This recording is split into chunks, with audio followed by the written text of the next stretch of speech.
Hello everyone. I'd like to introduce you to a new series where the male lead has been granted cultivation powers for 999 billion years. But harnessing that power isn't as easy as it seems, especially with a system that demands the protagonist's lifespan be cut short. This headache-inducing situation sets the stage for our story. Our protagonist is currently in a forest, gazing up at the sky, as it's the first time he's seen the legendary goddess. In the sky, three young ladies are flying, exuding both intimidating aura and stunning beauty. They are all powerful and assertive, with their impressive figures exuding lethal charm. They are urgently on their way to vanquish demons and evil spirits when suddenly, from afar, several flying heads approach, causing the three ladies to gasp in surprise, as these are corpse flames. The damage from these corpse flames is significant, so everyone is cautious, but unfortunately, they can't avoid them entirely. One of the girls falls victim to the attack and dissipates instantly, followed by another, leaving only one in the middle, panicked, calling out to her senior sister. Another corpse flame is flying towards the panicked girl, looking menacing. She quickly pulls out a talisman and shouts, "I will not forgive you." Oh, it turns out the talisman isn't for playing around with the flying heads carrying the corpse flame but rather for making a quick escape. Within 3 seconds, she turns into a streak of light and disappears without a trace. While intense battles rage above, our protagonist on the ground is as frightened as can be. He's using a tree branch to shield himself as he crawls on the ground, looking pale with fear. Damn it, the goddesses are truly terrifying. My first love ended so abruptly like this. It's ridiculous that a mortal like me has to suffer because of their celestial conflicts. Please don't blame me, I'm just a mortal. If it weren't for my brother Su De Fu being poisoned by the corpse poison, I wouldn't risk coming here like this. I ventured here only to search for the antidote for him, otherwise, it would have taken me much longer to enter the Great Dragon Mountain. Returning to the beginning of the story, our protagonist's name is Yi Fan. 3 years ago, due to a car accident while working a night shift during the rain, because of rushing to run a courier service, it crossed over to this world. Not long after crossing over, he accidentally witnessed a scene where two demon beasts, the diamond scorpion and the desolate spider, were fighting fiercely.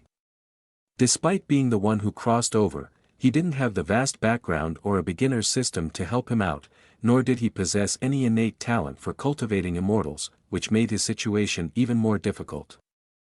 Every time he mistakenly encountered demon beasts fighting, he felt like his heart would burst with fear. Luckily, there was an old man from a pharmacy who took him in and let him accompany him to collect herbs and treat illnesses. Because of this, he reluctantly lived from day to day. The reason why the old man took him in was because he had hair exactly like Big Yellow's, the old man's dog.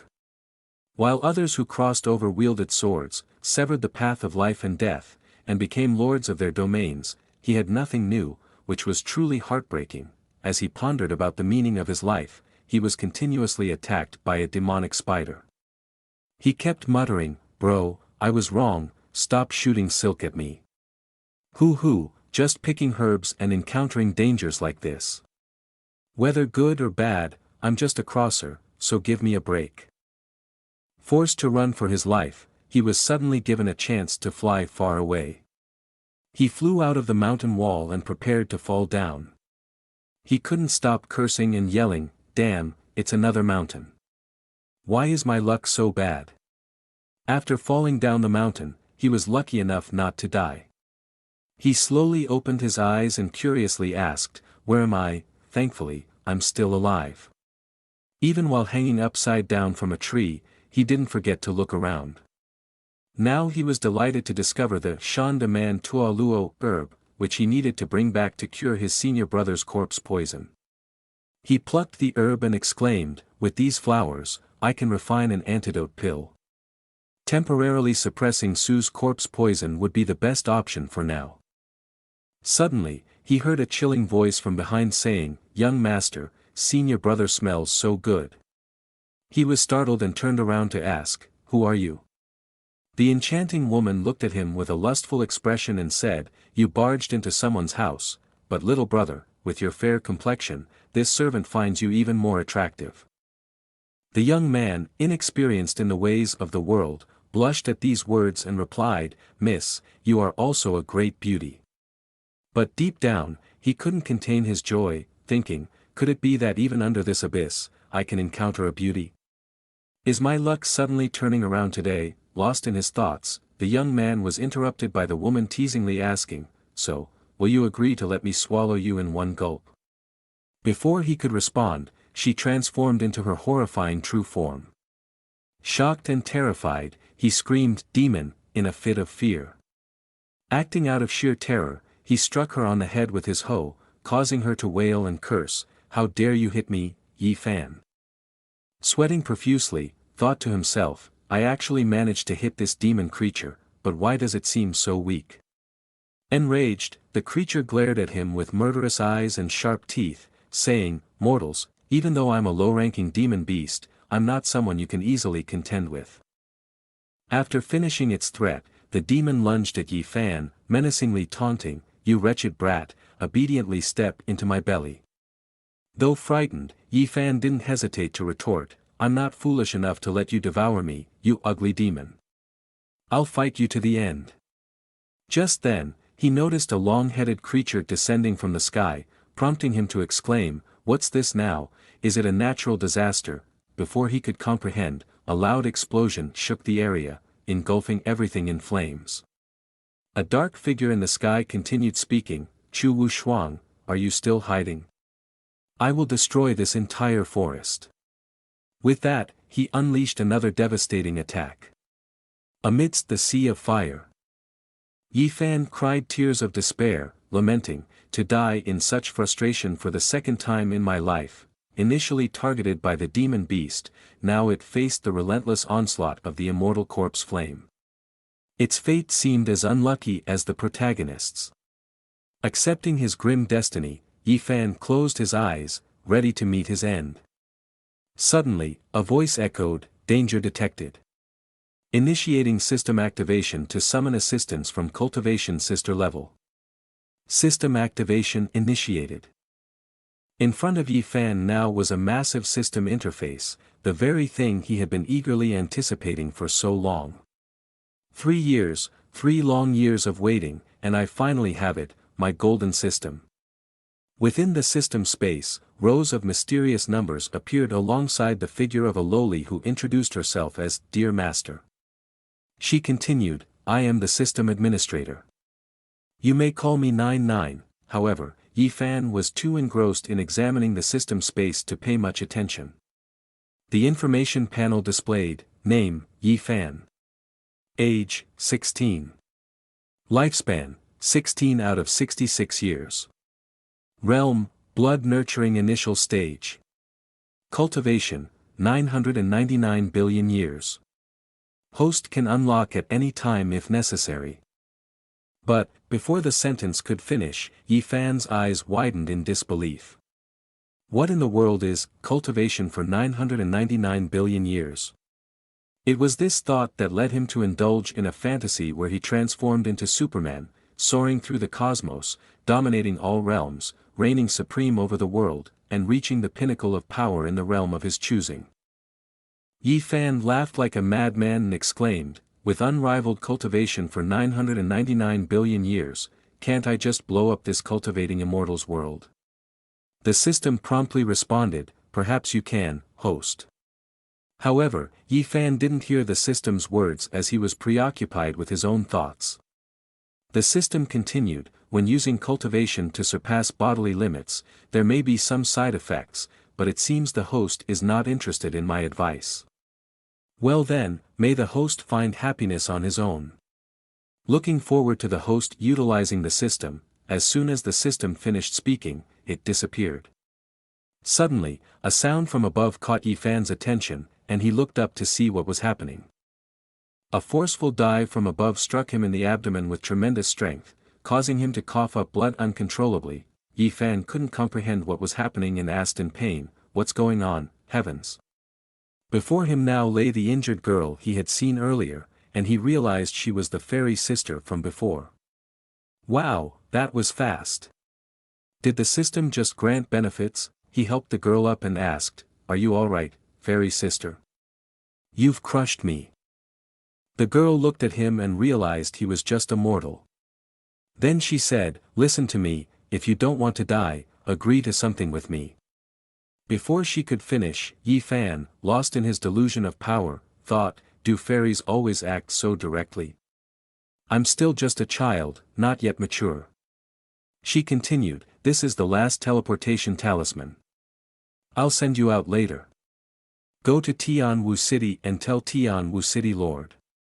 As she finished speaking, the talisman was attacked from a distance and exploded. At this moment, the demon-headed figure flew over and said, "Chu Wu Shuang, you've been playing this cat and mouse game for 3 days. Don't you find it amusing?" Yi Fan realized that the figure's technique was using the skeleton flame that had almost killed him. Arrogantly, the figure said, "No one can escape from my grasp." As the flames engulfed the sky, Yi Fan couldn't help but feel terrified and exclaimed, "It's that move again." The flames continued to burn the girl painfully, and Yi Fan was startled to see his Shan de Man Tua Luo being burned by the flames. Yi Fan felt disheartened by this scene, as he had endured so much hardship only to face another futile effort. Memories flooded back along with the sounds of curses from his past life. A failed shipper suffers no matter what, it's still a failure, just like before when everything had failed. The girl, now tied up, said, "Sherlong, my sister won't forgive you." He laughed mockingly and said, "Do you really think that the rotten woman Chu Wu you dared to offend our corpse-carrying sect?" He reached out and continued to crush the girl's hope, "Don't expect anyone to save you." Meanwhile, Yi Fan stood up quietly, holding his hoe. Then he spoke up, "You're the one who used the flames from above. Aren't you?" Turning back, the figure realized it was just a mortal and scornfully said, "Are you looking for death, little ant?" Yi Fan smirked and replied, "An ant, you say? Well, I'd like to see how you face an ant like me." Then he called out to the system, "Unlock cultivation for me." After that, a terrifying aura emanated from him, turning the entire forest red. Witnessing this scene, both of them couldn't help but tremble in fear and break out in cold sweat. Yi Fan's overwhelming killing intent spread throughout the forest incessantly. The girl, frightened, fell to the ground and said, "He was just a normal person." The other guy was also terrified and said, "What's happening?" This oppression is terrifying, which made him involuntarily kneel down, trembling in fear, and ask, "What have you done?" Approaching with his intimidating aura, Yi Fan enveloped them with his presence and said, "Didn't you call mortals ants?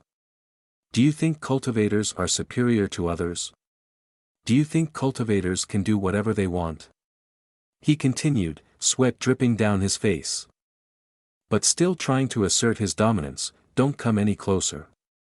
I've unlocked the 3 major life springs, making my body as hard as Vajra. You can't hurt me with just that broken hoe in your hand." As he finished speaking, Yi Fan's hand holding the hoe also struck, swiftly delivering a blow that shattered his opponent's body, causing him to convulse and scream, "How is this possible?" Yi Fan remained calm and said, "Feel the wrath of a mortal." Chu Wu Shuang, witnessing this scene, was extremely surprised. That mortal actually knocked down Sherlong. Yi Fan's body was surrounded by a thick aura, and Sherlong seemed intimidated by Yi Fan's aura. Trembling, he said, "Impossible. My golden body is indestructible. How could you injure me?" Yi Fan held his small hoe and leaped up, saying, "Accept your fate." His hoe struck straight at Sherlong, the blow piercing through endless distances, so powerful that it split the mountain in half, and blood spurted from Sherlong's body. Yi Fan stood there with an incredibly firm posture, proud of the masterpiece he had created. Witnessing the entire story, Chu Wu Shuang was extremely amazed. His eyes showing a hint of admiration as he silently thought, "Heavens, how much cultivation does it take to unleash such a devastating blow?" Yi Fan, looking extremely cool, leaned against his hoe and whispered, 999 billion years of cultivation, but seconds later, he lost his composure, his face filled with happiness. "This is truly enjoyable," he exclaimed. The system administrator appeared and solemnly announced, "Ding. Host has exceeded the body's extreme limit with cultivation. Currently, lifespan reduced by 44 years. 99 took the scythe and slashed at him. Yi Fan's information card was promptly modified, name, Yi Fan, 16 years old, lifespan 66, remaining 50 years. Realm, blood nurturing initial stage. Cultivation, 999 billion years. Lifespan remaining, 22, surplus 6 years. Host has 6 years of remaining lifespan. Please quickly elevate your lifespan and body strength, host." Hearing that he only had 6 more years to live, Yi Fan was so furious that he wanted to explode. 99, what's going on? Why do I only have 6 years left, he exclaimed. 99 gazed at him with eyes as bright as stars and replied, "Great host, as you've previously mentioned, using cultivation power beyond the body's endurance will result in a reduction of lifespan." Knowing that he was nearing death, Yi Fan couldn't help but burst into tears as he pondered over the situation. 99, if I die, the system will cease to exist for me. How is that beneficial to you, he questioned. 99 remained calm and responded, retrieving the host's lifespan is also one of my responsibilities. If the host unfortunately dies, the system can still rely on these lifespans to survive. Life flies by like a dog running across the field. 99, I will be by your side until the end of life. Before leaving, 99 left behind a mischievous smile. Yi Fan stood up angrily and shouted, 99, you deceived me. Chu Wushuang on the other side also paid attention to him, then she also spoke up, saying, "Thank you for saving my life, senior." Yi Fan thought to himself, "Senior? How am I already old enough for that? Anyway, now is not the time to think about this, I need to figure out how to increase my lifespan first." Chu Wushuang was a bit embarrassed as she took out an item and said, "Senior Shi Long hunted me down for this treasure for 3 days and 3 nights. Thanks to Senior's assistance, Wushuang is willing to offer it to Senior." But Yi Fan seemed uninterested in the item. He waved his hand and said, "No need, keep the sword for yourself." The expression on Chu Wushuang's face became a bit unpleasant. "I risked my life to protect the treasure, and Senior doesn't even care about it." Suddenly, Yi Fan leaned in closer, lifting Wushuang's tear-stained face and asked, "Wait, do you have any longevity pills or medicines?" Chu Wushuang blushed embarrassedly, "Senior, I don't have that. Material determines consciousness," so upon hearing this, Yi Fan immediately turned away, saying, "Well, there's nothing else then. You can go, leave me alone for a while." Suddenly, Chu Wushuang remembered something and hurriedly called him back. She then took out a small bottle. "I still have 5 pieces of tranquil mind pills, which can detoxify and heal injuries. Would these be of any help to you?"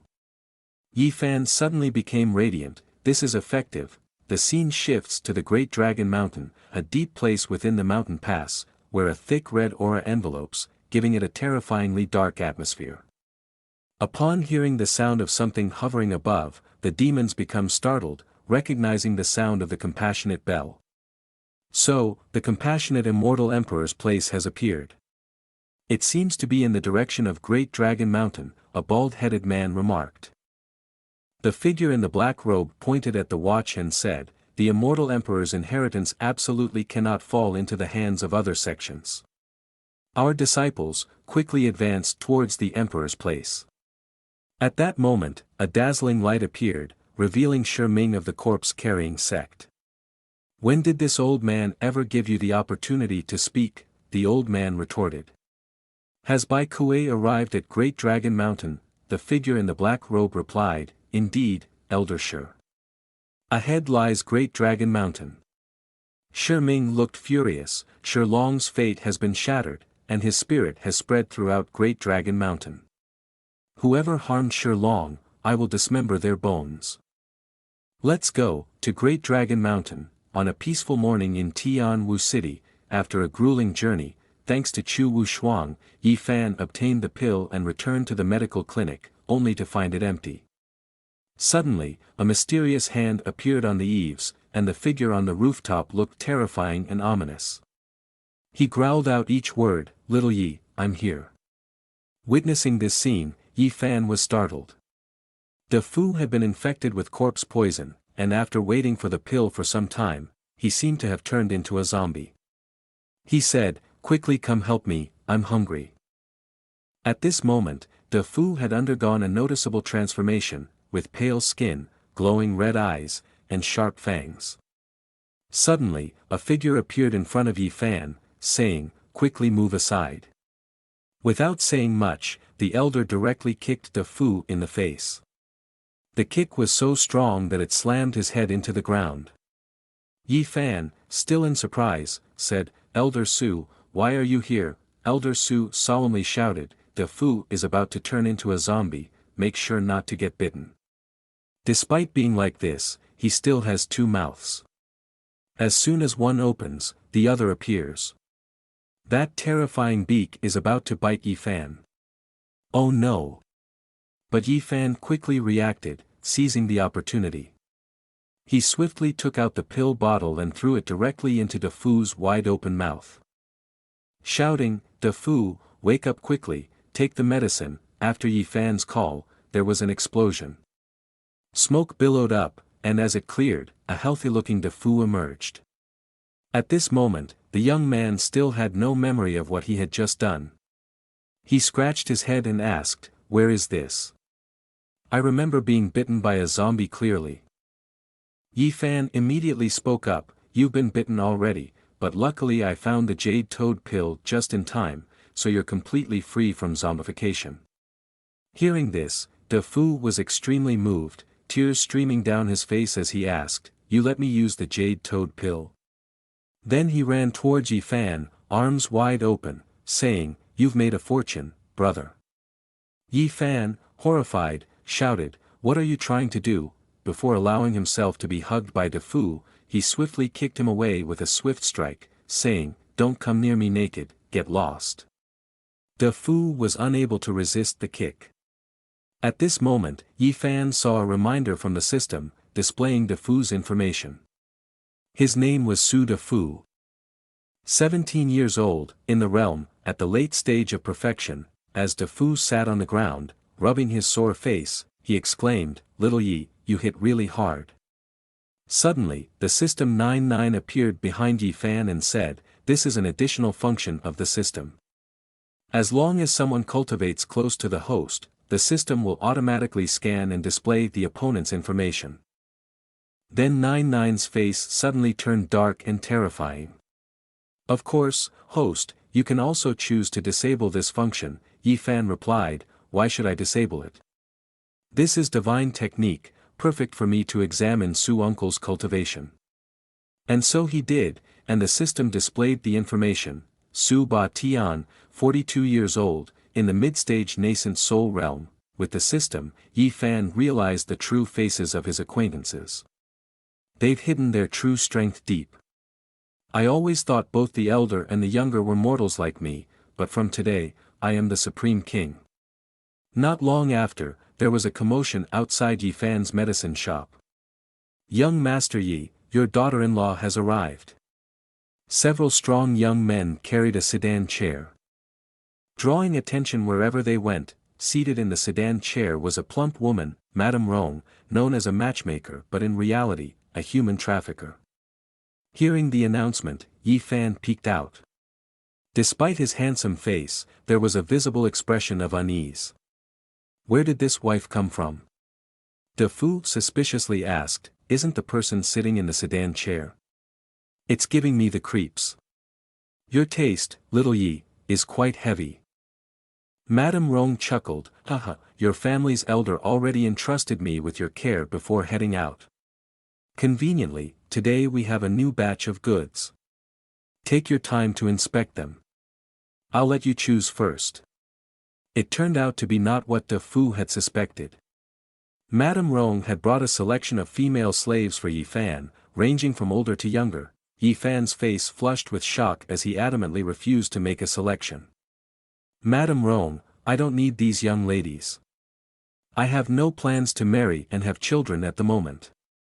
Madame Rong then exposed Yi Fan's true nature, saying, don't pretend to be righteous in front of me.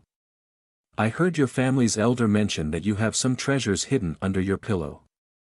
De Fu, hearing this, approached and asked, Little Yi, what's under your pillow? Sweat dripped down Yi Fan's face as he firmly denied having anything there. His eyes suddenly glanced at something. He stepped forward to examine the female slaves, passing by some without interest until his gaze settled on a petite blonde girl. Not her, nor her. It's her, he said decisively. As Yi Fan approached, he let out a triumphant cry, prompting the petite girl to lift her head for inspection. Yi Fan extended his hand towards her and said, I'm Yi Fan. What's your name? My pharmacy is lacking an assistant. Would you like to stay and work as a pharmacy apprentice? The girl reached out her arm, revealing a large scar, and grabbed onto Yi Fan's clothes as if pleading for help, stuttering out each word, I'm called Zhongling Air. I can do anything. Please accept me. Yi Fan promptly agreed to take her in. De Fu, standing nearby, had witnessed everything. Hearing Su uncle say that little Yi liked younger girls, it seemed to be true since he had just said he didn't need one but then eagerly accepted her. Madame Rong waved her fan and teased, do you need me to find a beautiful girl for you too, just like me? Hearing this, two uncles and nephews recoiled from Madame Rong as if dodging bullets, shouting, no need. We're not interested in women, especially not someone like you. Yi Fan was elated at this moment. He had found Zhongling Air, the heaven's chosen daughter possessing innate royal blood, with boundless potential. He had found his treasure. At Great Dragon Mountain, where the landscape was divided by ravines, the members of the corpse-carrying sect had also arrived and witnessed the scene. One demon tilted its head back, fresh blood dripping into its mouth, a gruesome sight. A nearby figure spoke up, that's Shilong's ashes. Another person standing beside them added, the only son of Shi Ming Elder, yet his remains are no more. The demon immediately used a technique to search for bloodlines, and soon a bright red aura illuminated the ground, pointing in a specific direction. Seeing his target, the demon smirked eerily. Haha, wait until I find the one who should teach you what true fear is. The direction indicated was Tianwu City. Transitioning to Tianwu City, at Yi Fan's pharmacy, Zhongling Air, after being accepted by Yi Fan, shed her slave-like appearance and adorned herself in a beautiful dress, her clean and adorable figure radiating charm. She brought a cup of tea over to Yi Fan with a radiant smile. Yi brother, would you like some tea? Yi Fan couldn't believe that if it weren't for the system, who would have thought that this innocent girl would be the queen of the next era? He then casually handed her a book. This flying immortal scripture was passed down to me by my master. You can try practicing with it.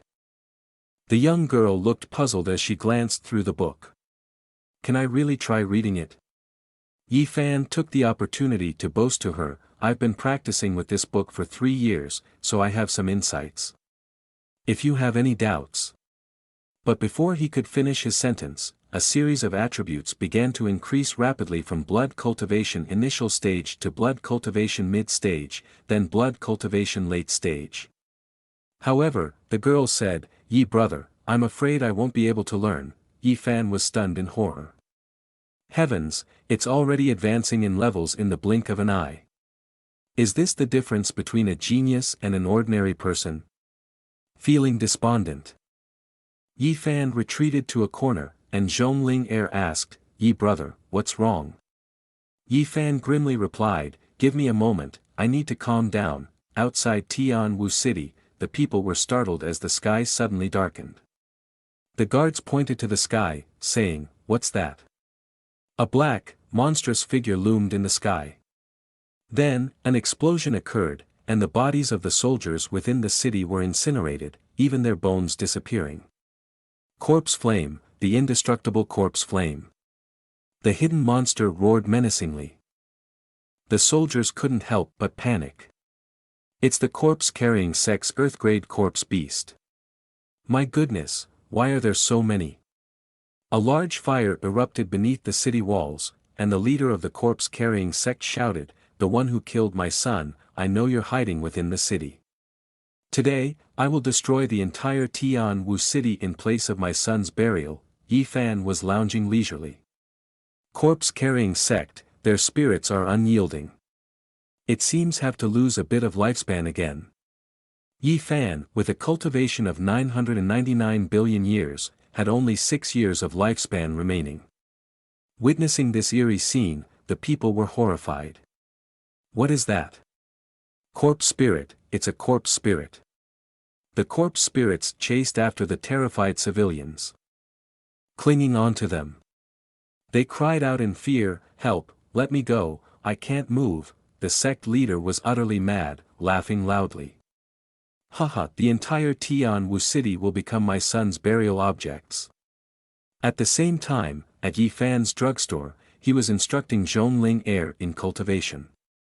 Hearing the situation outside, Yi Fan thought to himself, the situation outside the city doesn't look easy to deal with. Although I have cultivation from the system, every time I use it, I have to pay with lifespan. The magnitude of energy release must be controlled each time. But using such a big move, I'm afraid it will directly cost my life, or should I try transmitting cultivation into various body parts? The head, the brain, the 2 arms, the 2 legs.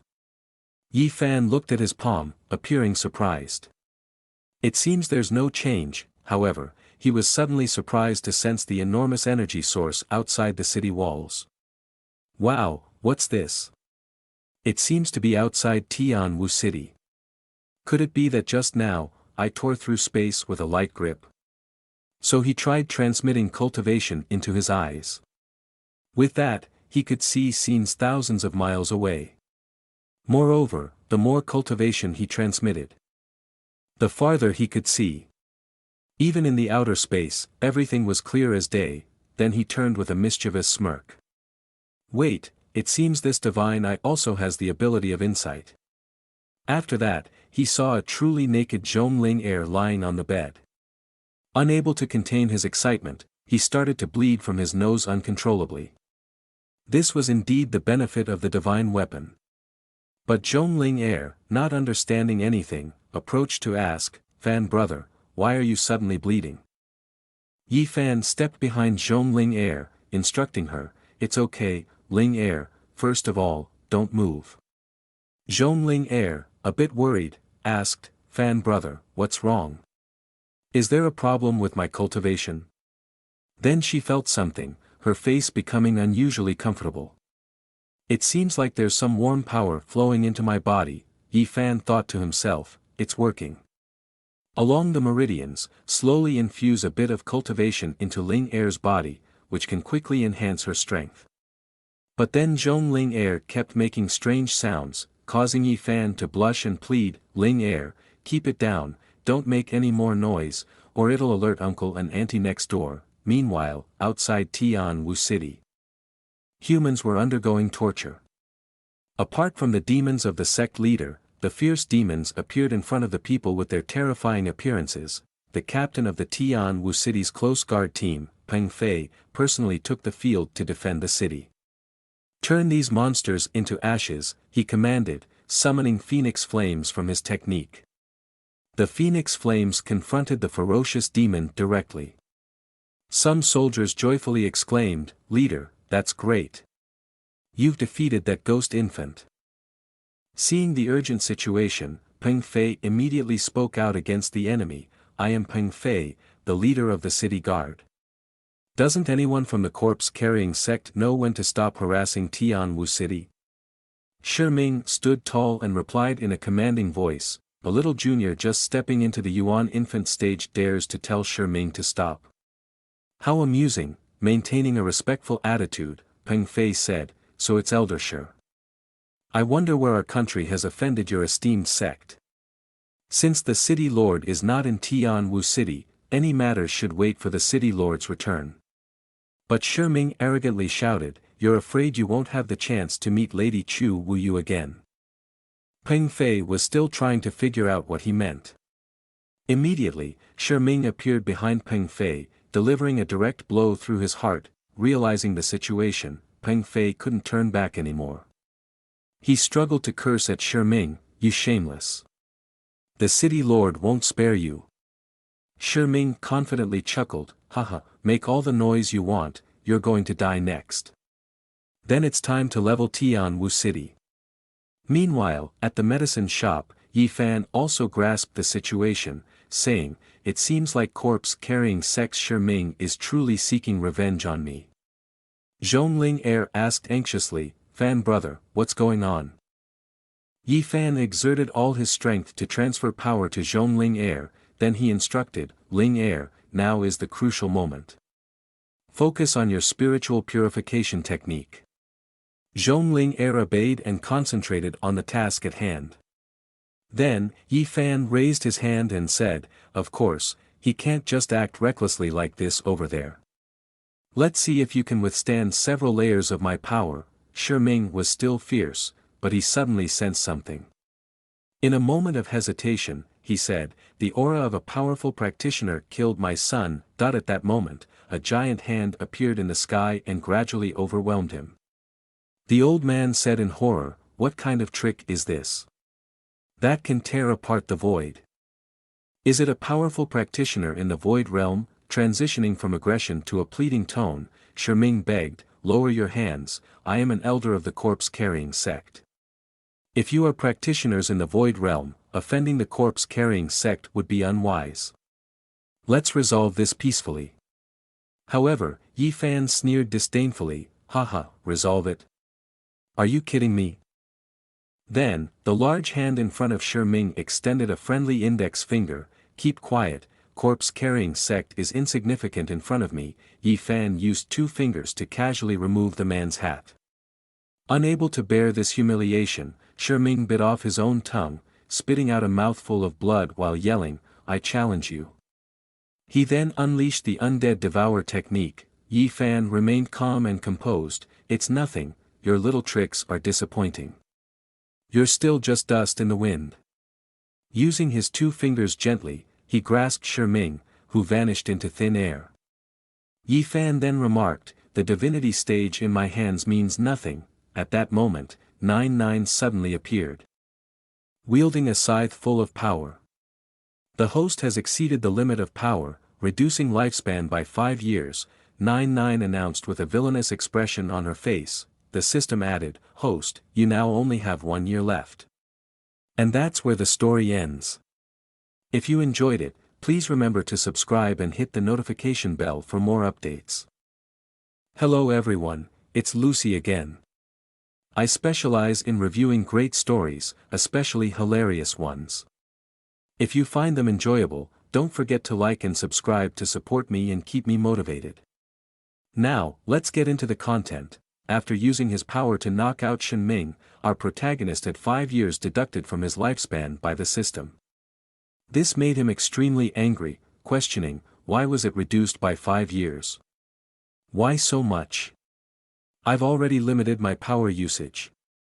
Then, the little Loli system pulled out a calculation sheet, complete with automatic pricing technology, saying, "The host used the divine skill to scan the system, gave it to the girl, used the skill to punish the marrow. Tore through space with bare hands, crushed the cultivator." He stood there, stunned by the overwhelming information. How could there be so much? After hearing everything, the Loli system kept licking its pink hammer, saying, "All these things consume your life force." Witnessing this scene, he couldn't hold back anymore. He directly cursed at the system, "Damn it, this is a scam. It's outrageously deceitful." After finishing his scolding, he noticed the little system crying hysterically, saying, "Every time you act, it's your own choice, host. If you scold me, I won't pay attention to you anymore." Hearing this, he immediately turned into stone on the spot, realizing suddenly that he was in the wrong. On the side, Ling Er asked, "Fan brother, what did you just do?" He awkwardly replied, "I was just bitten by a vampire," but inwardly he thought, "This isn't good. I need to quickly find some longevity pills." The scene shifted to Wanbao, a bustling marketplace for trading various medicines. At this moment, someone was standing in front of the Wanbao pavilion, using a boundary talisman. He shouted loudly, channeling spiritual energy into the talisman and said, "Solid phase." Delighted with his achievement, he thought to himself that for the next 2 hours, no one would be able to enter. He took a breath and continued, "Then, no one can enter." Before he could finish his sentence, Yi Fan walked in and passed through effortlessly. He thought to himself that perhaps there were pills for sale in this alley. Seeing this scene, the other person was also astonished, saying, "Wait, what's going on?" Seeing him walking like that, the person rushed up and said, "Mortals have no spiritual fluctuations, how can you pass through this boundary?" Suddenly, the system issued continuous warnings, "Warning, there are Foundation establishment stage cultivators nearby." Hearing this, he angrily turned back and yelled, "Shut it off for me, shut off the automatic scanning function." He growled like a mad dog, saying, "What's the deal with your scanning system? It always deducts my life points, doesn't it?" The little Loli immediately said, "Of course it does, but this is a system that provides you with practical hacks. It only causes you to lose a little longevity, and you still don't like it?" He then walked away like an old monkey, loudly demanding, "Shut it off for me, you keep running the app in the background, it's a waste. You'll never know when you'll get screwed over by someone." The person from earlier was dumbfounded, thinking to himself, "Is this guy crazy? Or maybe the boundary just started, and the spatial separation isn't complete yet." He reassured himself, "Oh, that must be it." At this moment, inside the Wanbao Pavilion, Yi Fan walked in and couldn't help but marvel, this Wanbao Pavilion is really huge. Everywhere you look, there are people selling top-quality goods. With only 1 year of lifespan left, he hoped to find something here that could increase his longevity. Thinking about it, tears welled up in his eyes as he silently vowed, "If I don't find it this time, I'll have to take action next time." Life and death are indeed unpredictable. At that moment, a young woman approached and asked, "Is there anything this distinguished guest wishes to purchase? I am the division master of Wanbao Pavilion in Tianwu City. My name is Wan Hongying. If you need anything, just ask me." Upon hearing this, he turned to ask, "Do you sell any cultivation skills that can increase longevity, or longevity pills, elixirs, anything that can extend lifespan?" Hongying sat down and lit a cigarette, saying, "Methods related to longevity cultivation are extremely rare. Currently, Wanbao Pavilion does not deal in such items." He sighed and said, "No luck then," but the girl continued, "We may not have cultivation skills, but I happen to have 3 longevity pills here." Hongying flashed a charming smile and continued, "I wonder if they would be useful to you." As soon as she finished speaking, Yi Fan's eyes sparkled with excitement, and he quickly responded, "Useful? Of course, they would be useful. How much for a bottle?" The girl frowned, thinking to herself, "I can't believe I mistook him for someone else. Turns out he's just a mortal, not even in the qi condensation stage." Hongying smiled and said, "Elixirs are precious. Each pill costs 1,000 low-grade spirit stones." He chuckled and replied, 1,000 low-grade spirit stones. Haha, that's not expensive at all." Beneath his laughter, however, was a face filled with concern. "Oh no, that's too expensive for me. I remember a street vendor in the center of Tianwu City selling items for only 20 to 30 spirit stones. What should I do now? I have no money. Should I wait and come back later after I've gathered some funds, or just leave?"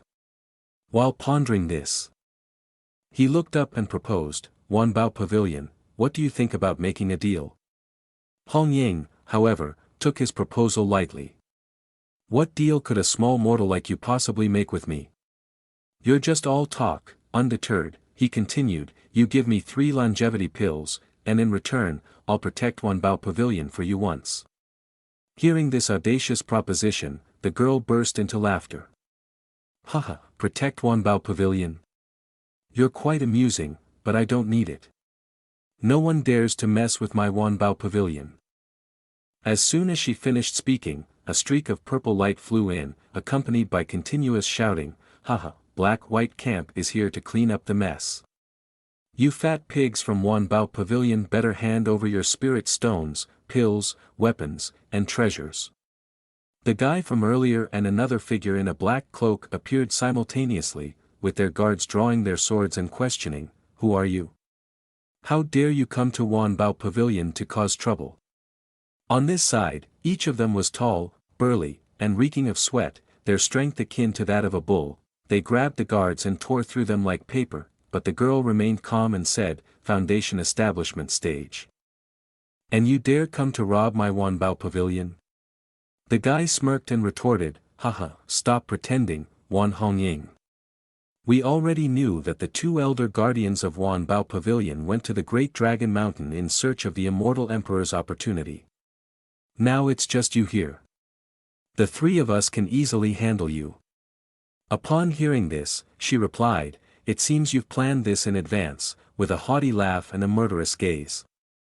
"But do you really think I'm an easy target?" The guy with the mask immediately warned, "Careful, there's poison in the smoke." Before he could finish his sentence, he took a blow straight to the mouth, causing blood to spurt out. The girl then said, "First one down," before swiftly moving behind the guy in the black cloak and asking, "What are you staring at?" He received a similar blow to the mouth. Next, the girl approached from behind again, landing a strong blow on the muscular guy's head, but he didn't seem affected. His eyes glared menacingly as he said, "You damn temple demon, underestimate me." He then grabbed her in a hold position that could be easily misunderstood, causing her to panic and say, "It's over, I can't take it back." Meanwhile, the other guy held her tightly, grinning wickedly as he remarked, "You smell nice, don't you?" The masked guy, now alert, interjected, "Xiong Air, don't forget the main task. The boss wants us to eliminate everyone and leave no evidence behind." He replied, "Got it, I'll handle it quickly." At that moment, Yi Fan approached and said, "Hey, shopkeeper, remember our deal? 3 longevity pills in exchange for me protecting Wanbao Pavilion, are you interested now?" Yi Fan asked. Hongying turned back and said, "If you can really protect Wanbao Pavilion, then even 300 pills wouldn't be a problem." Yi Fan agreed to the deal. The system Loli, along with her adorable scythe, also joined in, cheerfully saying, "Harvest time has come, hee hee." Hearing this, Yi Fan panicked and said, But I only have 1 year of lifespan left." The Loli replied with a dismissive humph, telling him not to worry, as dealing with these weaklings would be a piece of cake.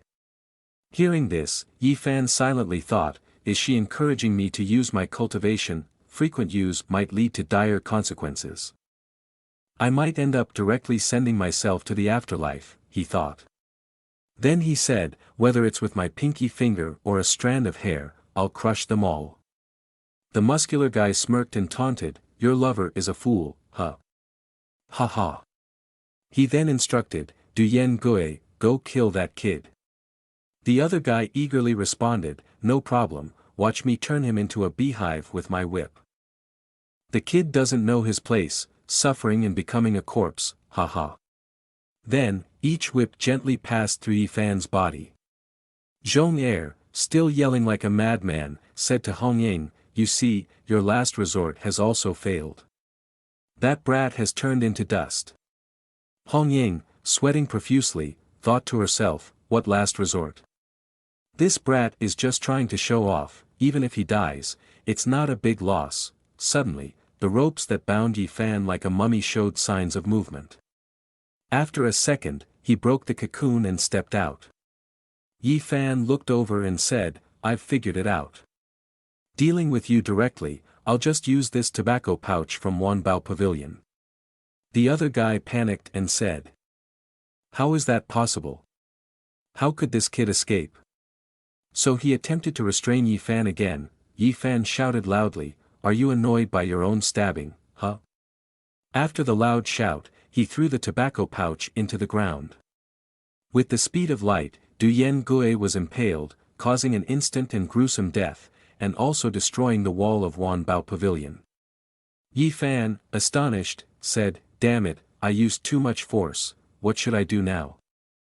Hongying was also horrified by Yi Fan's power, and with a swift strike, he detonated 2 experts at the Foundation establishment stage.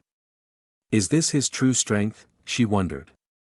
Witnessing this scene, Zhong-er was utterly terrified, sweat pouring down his face as he said, "Don't come any closer, or I'll crush her head." At this moment, Yi Fan exuded a murderous aura and said, "Do you feel capable of threatening me?"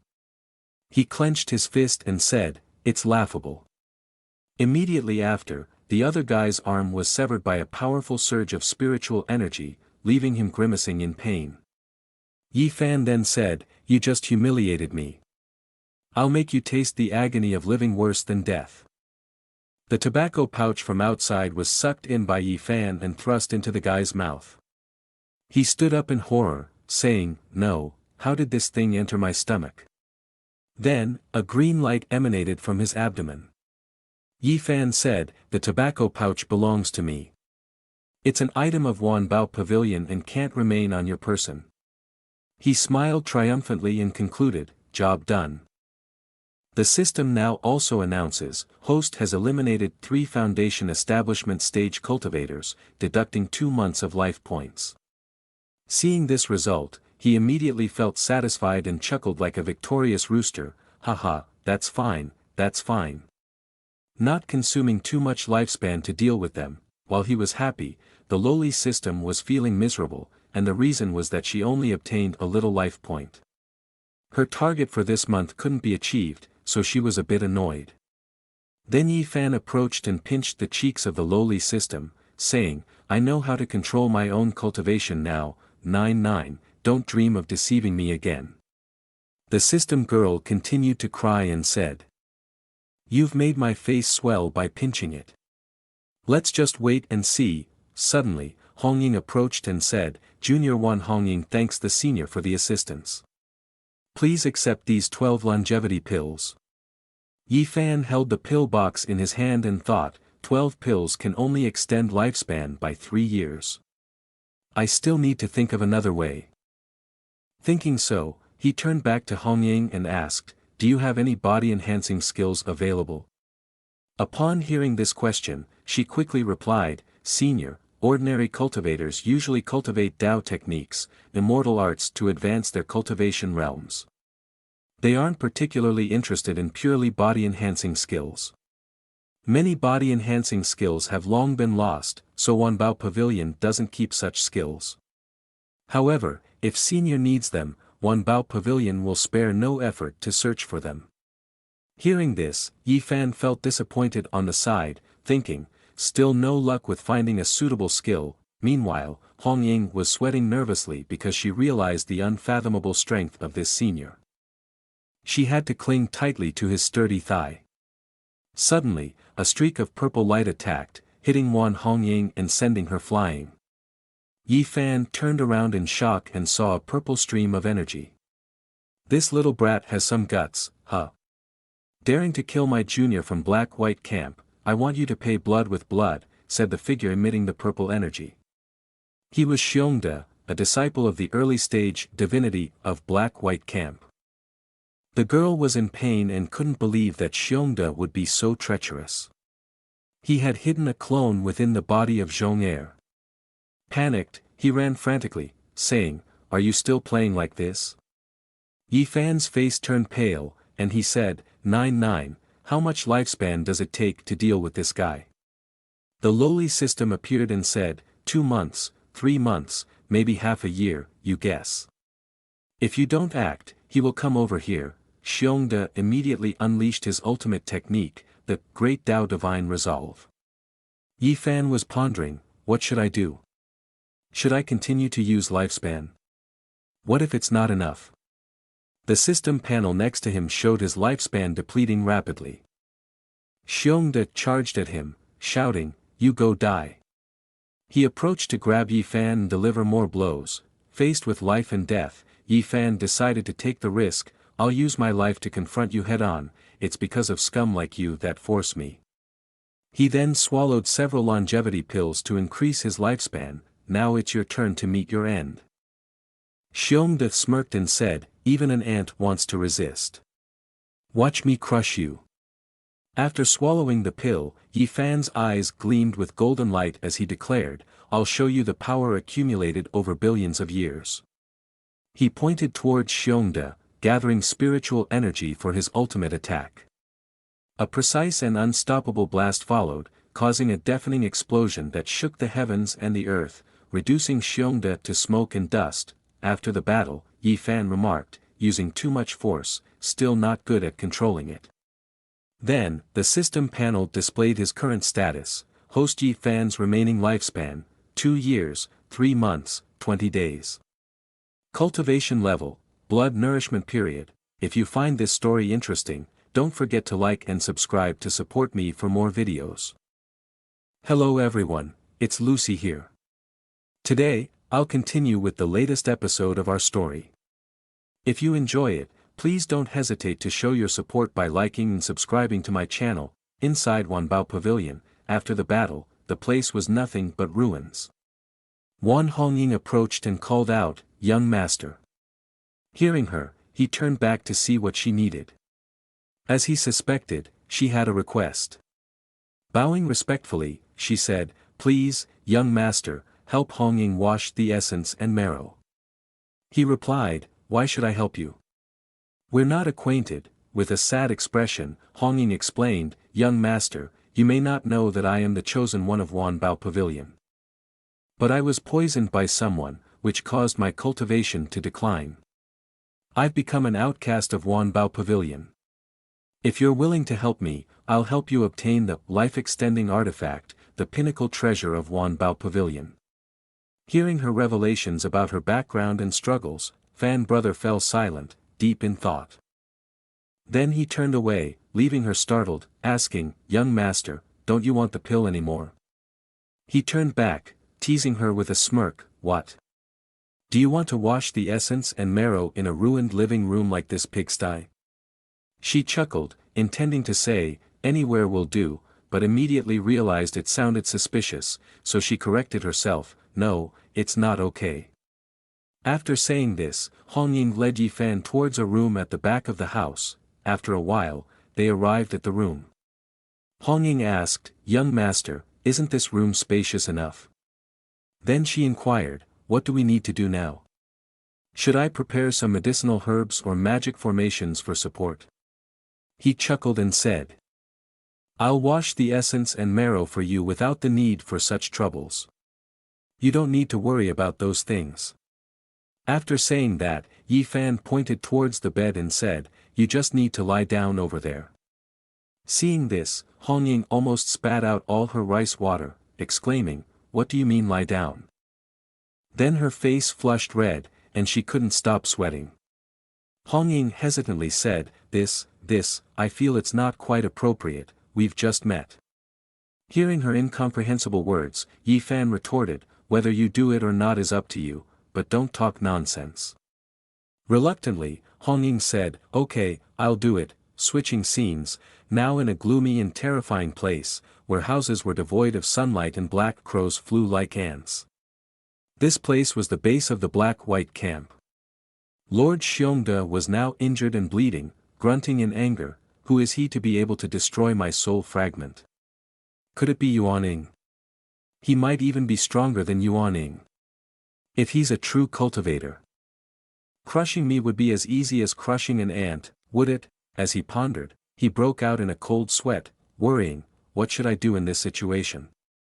Seeing his expression, someone behind him spoke in a somber tone, "Lord Camp, judging by your expression, did you encounter a formidable opponent?" He turned around and said, "Yes, I just encountered quite a tricky one." "Do you have any strategies, strategist?" "Let's say it." The old man's aged face, accompanied by a chilling smile, responded, "Lord Camp, have you forgotten about our camp's treasure? The curse has killed 72 members of the Zhong family." The strategist's words referred to a scepter called the Scepter of Eternal Damnation. It can take away one's life unexpectedly, even Yuaning himself wouldn't escape. At that time, Wan Hongying, wasn't it because I arbitrarily dismissed, haha.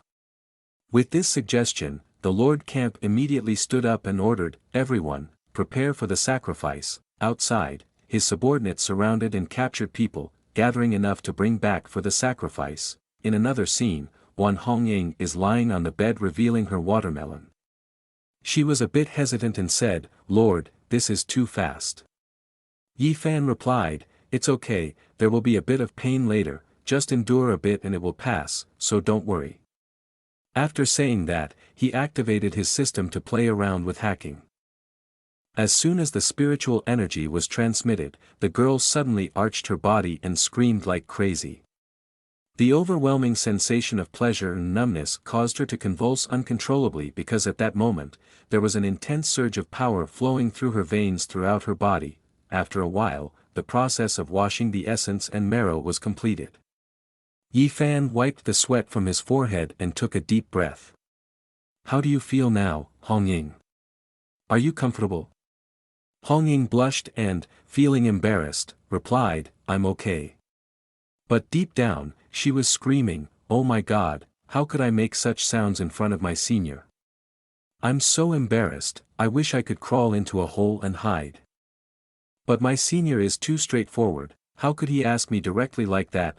But a second later, she noticed something unusual. The pill poison that had accumulated for many years had disappeared, and she had even transformed into a spirit body.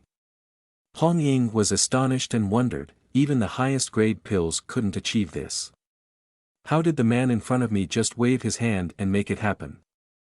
What kind of cultivation level does he have? Thinking like that, the girl immediately knelt down and said, "Hongying is grateful for the senior's regeneration, thank you for granting the spirit body." Yi Fan, with a satisfied expression, said to her, "No need for formalities, this is something I've done for you. Now that the pill poison has been dispelled, let's see how you're feeling." After speaking, he waved his hand to bid farewell, but as he took a step forward, he was suddenly pulled into his own space by the system. He fell painfully, which made him quite angry as he cursed, "Damn system, you're so annoying. At least let me prepare a little more. Why did you suddenly call me here?" After finishing his rant, he realized something was off. The system's little sister, Loli, stood silently beside him. He asked, "What happened to you?" The Loli girl turned back, crying, and said, "Host, you're such a fool. You're about to die, and you still want to flirt with girls." Upon hearing the tragic words of the girl, he was also horrified. "What are you saying? I'm about to die," he exclaimed. The girl pointed to the system panel and said, "There's a wretched guy stealing my monthly pie. You're under a curse, don't you know? On the system, it shows your lifespan, from 730 days down to 700, then quickly dropping to 660, and then 610 days. The numbers kept decreasing relentlessly. He was shaken with fear as he felt his impending death approaching. Meanwhile, at another location, the people of the black-white camp were still sacrificing living beings, and the black blood was still draining the lives of others incessantly. Xiongda laughed gleefully and said, "Yi Fan, you're next to die." After brother Yi Fan was cursed by Xiongda, his lifespan was rapidly decreasing. The system's lowly girl, worried and somewhat angry, said, "Host, you're such a fool. Xiongda was defeated by you, yet he managed to curse you, and you didn't even realize it. As a mortal, you'll be killed instantly by the curse. But I've helped you prolong this little life of yours, do you even know?" At this point, the lowly girl couldn't contain her anger and displayed a chilling demeanor. She kept affirming one thing, "How dare someone steal the fate I selected? I must make him shatter into 1,000 pieces and feed him to the fishes." Seeing the girl's intense reaction, Yi Fan also broke out in a cold sweat. "I've been cursed by someone, and I thought she was the one under the curse," he said. "Calm down, my dear," he added. After hearing this, Yi Fan chuckled nervously and asked, "So how much lifespan do I have left now?" Without hesitation, the lowly system replied to him, "This curse is extremely dangerous. It can accelerate the depletion of your lifespan by 100 times. Originally, you had 2 years of lifespan, but now you can only hold on for a week." Just a moment ago, he was able to laugh it off, but the next second, he was shocked to discover that his lifespan only lasted for one more week. He was extremely panicked and jerked away, while the system's Loli solemnly clarified to him, "That's right, host, you only have 1 week left. You're about to die, and we need to quickly figure out how to break the curse. This time, it seems like we're on the same front line." As soon as she finished speaking, the system's Loli promptly ejected him from the system space. Caught off guard, he tumbled out and landed right where a girl was bathing. Witnessing this scene, Wan Hongying was equally startled, jumping up without anything to cover herself. At that moment, Yi Fan also realized something was amiss and silently thought, "This darn system just threw me out here. How am I supposed to explain this now?" Hong Ying's face flushed, her eyes shimmering with shyness to the point of spinning as she hesitantly asked, "Sir, why have you returned?" Before she could finish her sentence, he placed his hand on her shoulder and called out, "Hong Ying." She looked up in surprise, unsure of what was happening, and asked again, "Young master, what's the matter?" Yi Fan looked at her with a serious gaze, devoid of any frivolity, and said, "Hong Ying, if there's news about the longevity medicine, come find me at the Jiukong Pharmacy in Nancheng. I have urgent matters to attend to and must leave." Hearing his words, she understood the gravity of the situation and quickly replied, "Young master, rest assured. Hong Ying will do her best to find the longevity medicine for you." As she finished speaking, Fan Brother prepared to leave, his demeanor as dignified and aloof as ever. A moment later, he vanished into thin air, leaving her clutching her clothes, watching his disappearing figure, and softly calling out, "Young master." Meanwhile, at the black-white camp, in the residence of Lord Xiongda, the atmosphere was incredibly eerie, with a red dragon from the west and purple lightning bolts that sent shivers down one's spine. On another side, piles of human bones were stacked into mountains, filled with bloodthirsty aura, as if these crimson auras were being sucked away by something.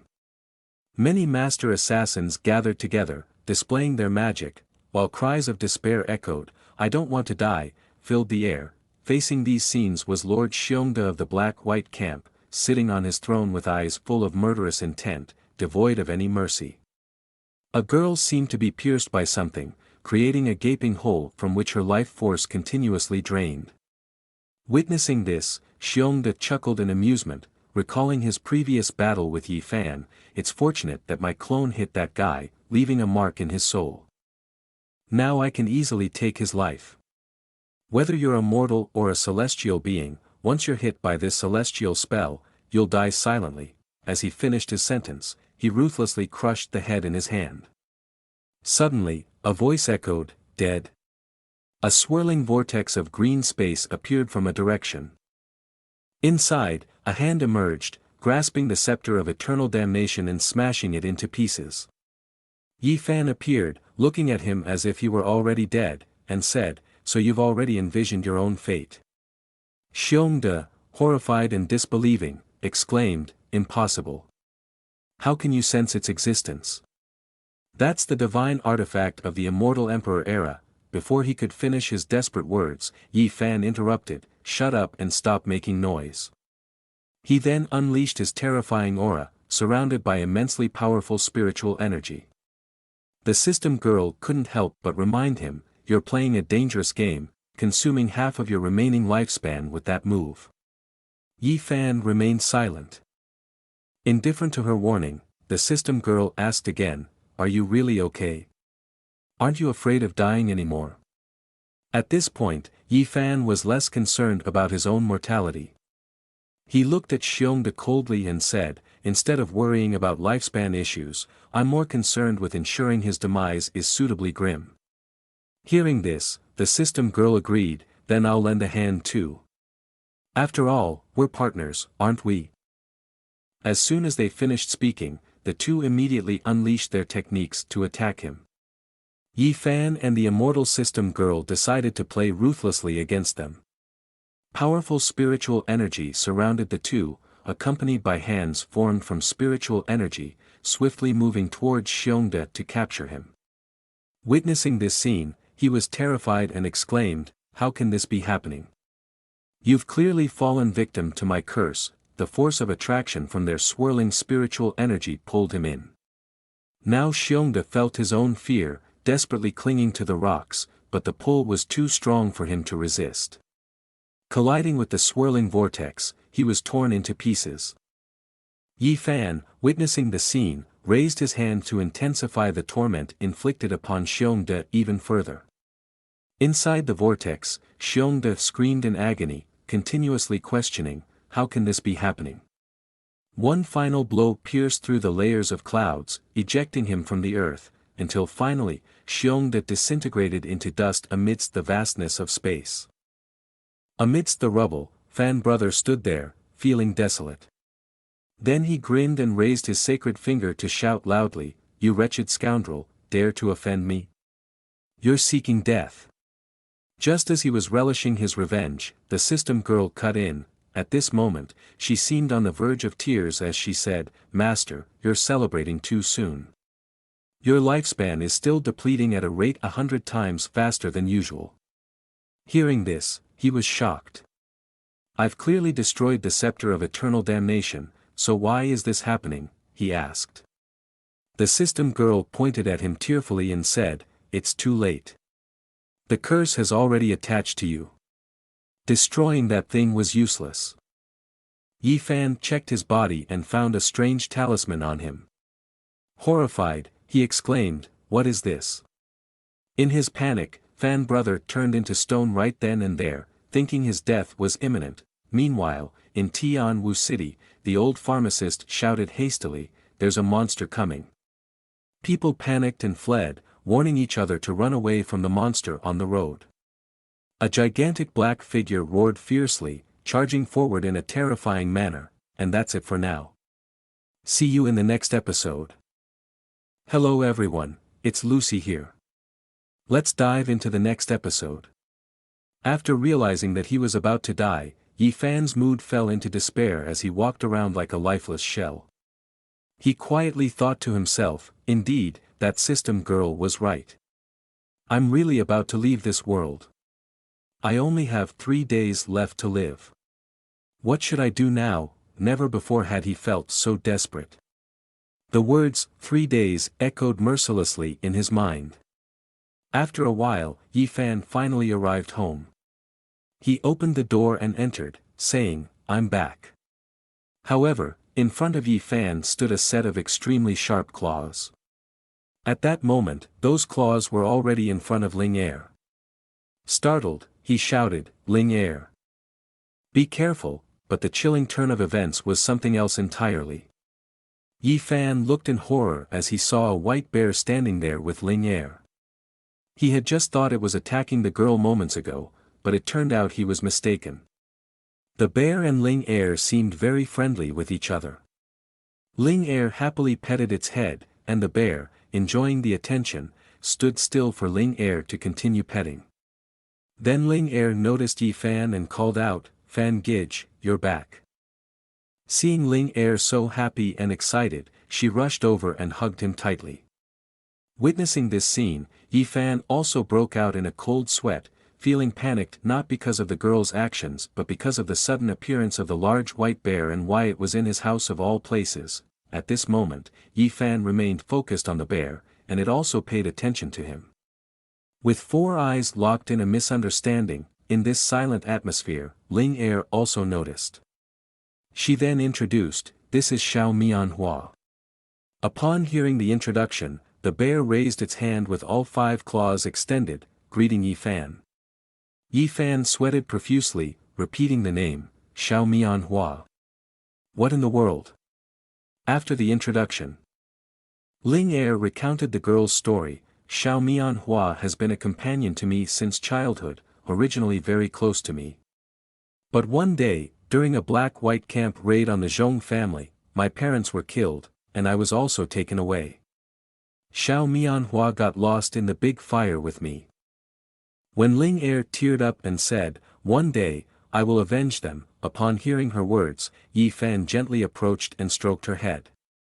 Then he said, "Don't be sad anymore. The black-white camp has been wiped out, and those who harmed you have long disappeared. As he finished speaking, Ling Er looked up in confusion and asked, "What is the black-white camp, and why is it gone?" Confidently, Yi Fan looked at Ling Er and said, "They have done many evil deeds that provoked us, so I destroyed them all." After saying that, he sat down gently and assured Ling Er, "You can rest assured from now on and forever. You are my family. No one in this world can harm you." Upon hearing these words, Ling Er was moved and called out, "Brother Yi Fan." In the midst of this touching scene, both of them heard Xiao Mianhua standing nearby crying silently like rain. Although it couldn't speak, it understood the story the two were telling, which made the atmosphere between them even more solemn. After resolving everything, Ling Er said, "Brother Yi Fan, are you hungry? I'll go make some food for you." Watching Ling Er run off, both Yi Fan and the bear looked at her retreating figure without saying a word. At this moment, Loli's system appeared and reminded him, Hey, host, you're still babbling here. You only have 3 days left." Yi Fan glanced back, expecting to say something profound and decisive, but all that came out was a sense of resignation. He sighed and said, "That's right, what should I do now? How can I find a longevity pill in such a short time?" The bear cub next to him didn't understand what was happening at all. Suddenly, the bear cub giggled foolishly, catching Yi Fan's attention with its crazy bear look. Yi Fan suddenly noticed a bright yellow fruit in its hand, recognizing it as the item recorded in the old man's medical records, the Emperor's longevity fruit. Excitedly, Yi Fan rubbed his hands together and said, "Even if it's slightly flawed, it can still extend my lifespan by 5 years. Then, he quickly prepared to go up the mountain. However, Yi Fan didn't forget to instruct, "Xiao Mianhua, you're coming with me to pick the herbs later." After preparing his gear for a while, he was ready. To be cautious, he packed only what he needed. Once everything was ready, he grabbed the bear cub and hurried off, leaving the cub bewildered. Before leaving, he reminded Ling Er, "I won't be home for dinner tonight." Seeing Yi Fan in a rush and dragging her pet along, Ling Er was left stunned. Switching scenes to a majestic mountain range, a girl descended from the sky. Others greeted her excitedly, calling out, "Senior sister is back." They eagerly welcomed her in. Inside, another girl lay on her bed. The girl with green hair asked, "Did you gain anything from your cultivation this time, Wu Shuang?" Without hesitation, Wu Shuang replied, "I went to Great Dragon Mountain to complete my cultivation task, but unexpectedly entered the imperial palace and obtained the compassionate sword." Saying so, she took out the sword and showed it to them. Witnessing this scene, the elder sister was astonished. She quickly rushed to Wu Shuang, who held the sword, and said, "Wu Shuang, come with me." With those words, she swung her sword, splitting the space in two, and the two of them entered a bamboo forest. She then asked, "This seems significant. Quickly tell me the details." Wu Shuang recounted, "After obtaining the sword, I was hunted down by Shilong from the corpse-carrying sect. Just when I was about to perish, a mysterious expert intervened to save me. Instead of needing the compassionate sword, he only required a skill to increase lifespan." The elder sister seemed skeptical and asked, "Isn't this the Emperor's decree that countless people vie for, risking their lives to obtain? How can he not need it?" Wu Shuang clarified, "I'm not lying, sister. This mysterious expert's power is profound. With a single stroke, he split the entire Great Dragon Mountain. He also mentioned that once I find the longevity item, I should go to Tianwu City to find him." Hearing this, the elder sister pondered, "Tianwu City falls under our jurisdiction. How is it possible for someone so powerful to exist?" A moment later, the elder sister said, "Wu Shuang, I already know about this, but this matter is not ordinary. Take the compassionate sword back and cultivate it carefully." After speaking, she turned and left, instructing, "I need to report this to the sect master. You should return home first." Upon hearing this, Wu Shuang replied, "Okay." However, before taking a few steps, Wu Shuang suddenly collapsed to the ground, startling the elder sister. She rushed back to help Wu Shuang up, but Wu Shuang's condition was quite unusual. A strange purple aura appeared on Wu Shuang's body, and the elder sister panicked when she realized it was the hidden poison scripture of the corpse-carrying sect. This realization caused her face to pale, and she exclaimed, "Without the antidote, the hidden poison scripture cannot be countered. What should I do now?" At this moment, Wan Hongying was puffing on her pipe, glancing at the subordinate kneeling on the ground. The subordinate hastily approached to report the task assigned by Hongying earlier. "Master, I have investigated the pharmacies as you instructed in recent days. I have checked numerous records, but I haven't found anything unusual.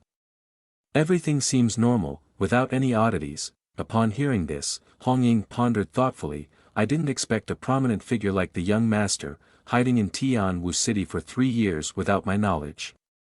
If it weren't for him revealing his identity that day, I might have still thought of him as just an ordinary doctor." Suddenly, the jade pendant hanging around Hongying's neck began to glow. And she retrieved a golden-colored message talisman from it. Upon receiving the information, Hongying snorted coldly, her anger evident as she said, "You two left your positions without my permission. Do you truly regard figures like us as mere pawns?" The old man responded unabashedly, "One pavilion master, if we had to leave for 1,000-year-old ginseng, wouldn't it be unavoidable?" Hearing this, Hongying was somewhat stirred, because this ginseng is extremely valuable, but the crucial point is that it is what the young master needs.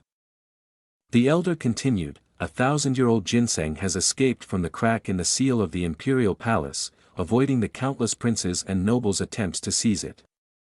It hides day after day in the Great Dragon Mountain.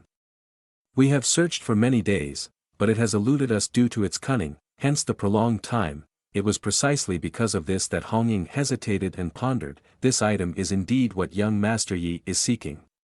Considering it's for the young master, it should be fine. Breaking away from her thoughts, she called out, "Yuan Bao." From the pile of gold coins, a mouse suddenly leaped out, continuously throwing coins into the air. Then, it quickly jumped onto Hongying's hand. Behaving cutely. Due to the urgency of the situation, Hongying stood up and commanded, "Let's set off to the Great Dragon Mountain." In the scene at the Great Dragon Mountain, under the cool blue sky and amidst the lush green trees, Xiao Manhwa and Yi Fan were enjoying a satisfying meal, their bellies full.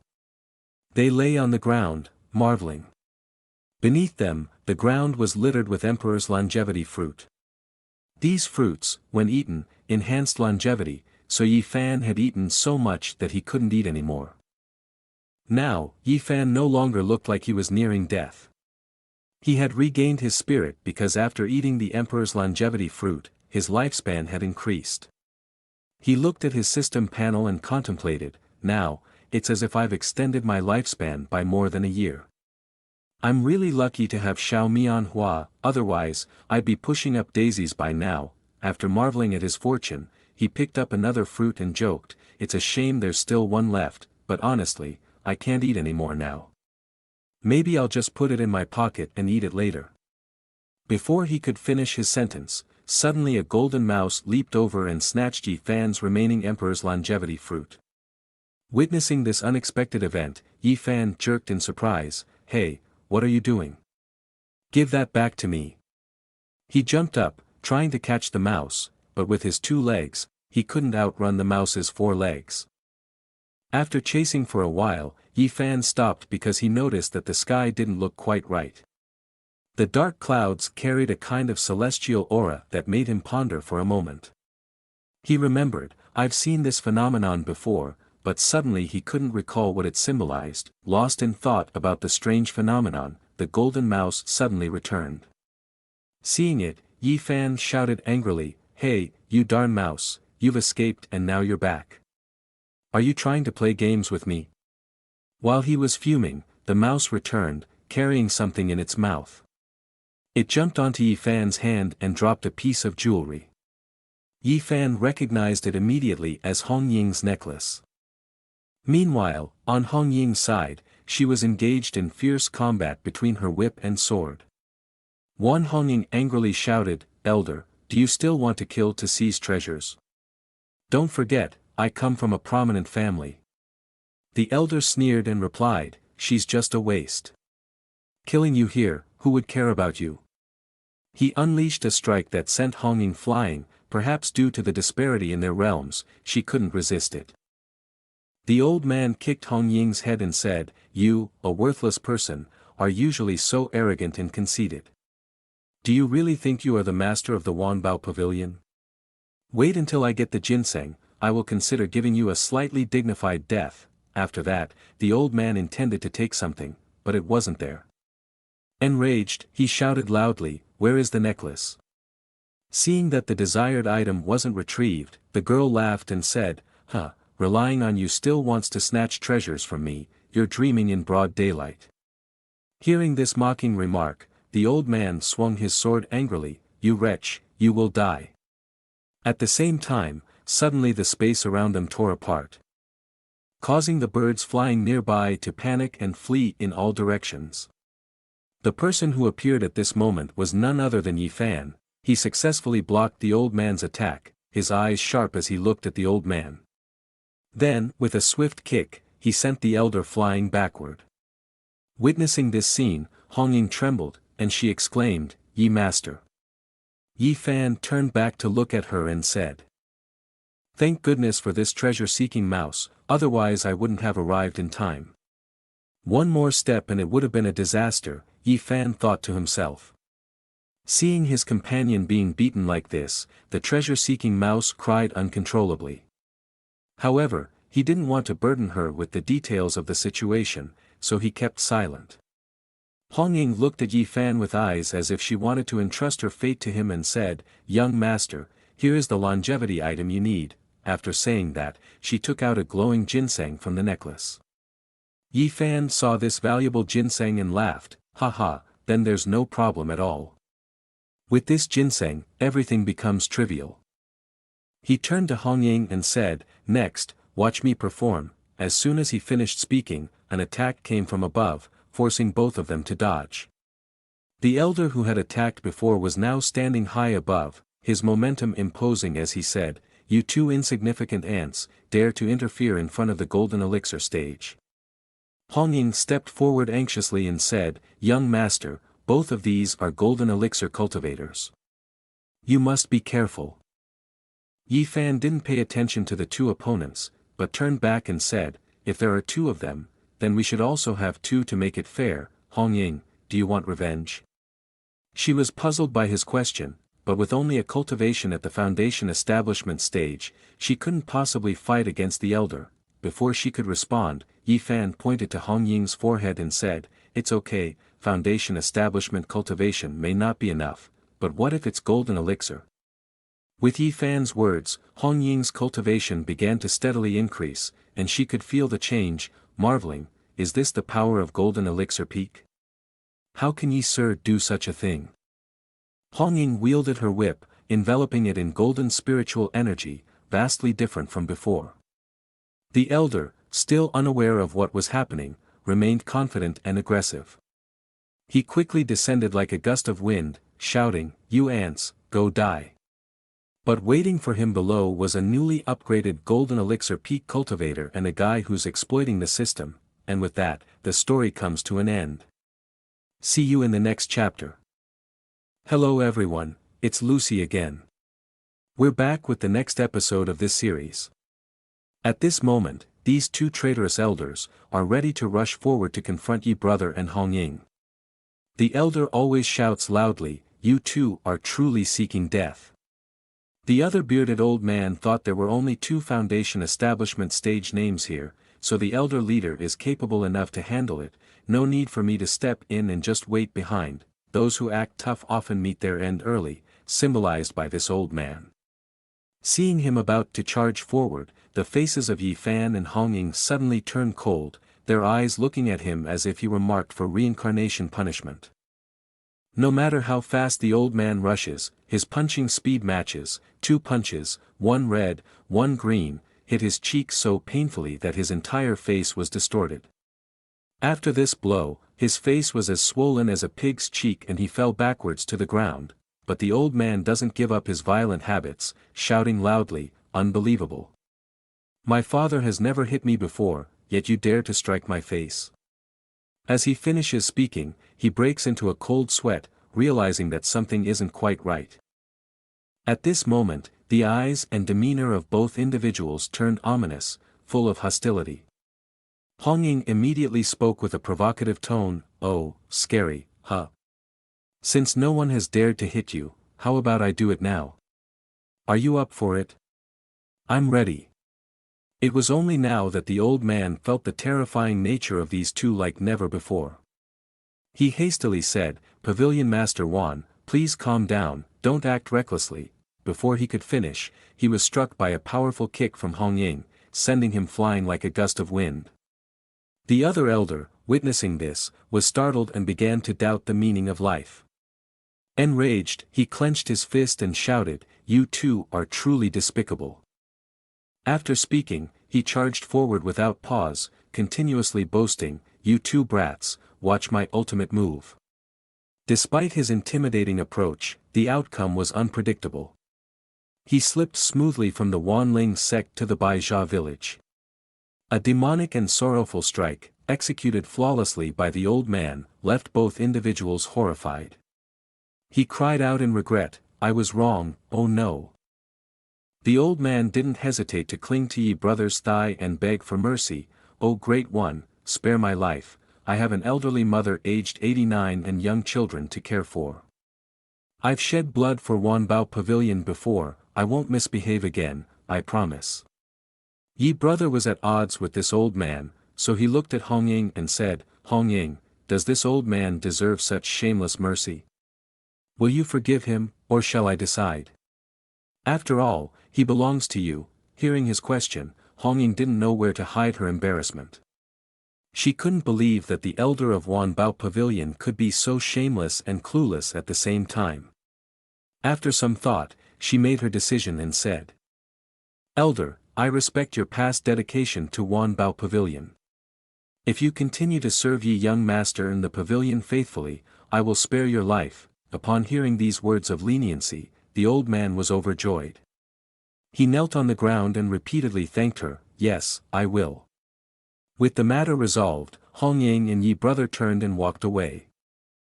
As they walked, the old master finally realized something from their figures. It seemed that Wanbao Pavilion had changed ownership, but he was fortunate to be wise enough to adapt. He thought to himself, "I've been too stubborn. It's time to change with the times." After walking a while, Hong Ying called out, "Young master." Curious, he turned back and asked, "Hong Ying, what's the matter? Is something wrong?" She blushed and hesitantly replied, "Thank you, young master, for saving me once again. I've agreed to find the longevity extending item for you and then asked for your help in establishing authority." Before she could finish her sentence, tears welled up in her eyes. Seeing this, Yi brother reached out and comforted her, "Hong Ying, although I can lend a hand, I'm not adept at intelligence matters. In the future, I'll still rely on you to find talented individuals and treasures to increase our strength. Don't underestimate yourself." With these sweet words, she trembled and called out softly, "Young master." Just then, the system chimed in teasingly, "That was touching, but did you forget something?"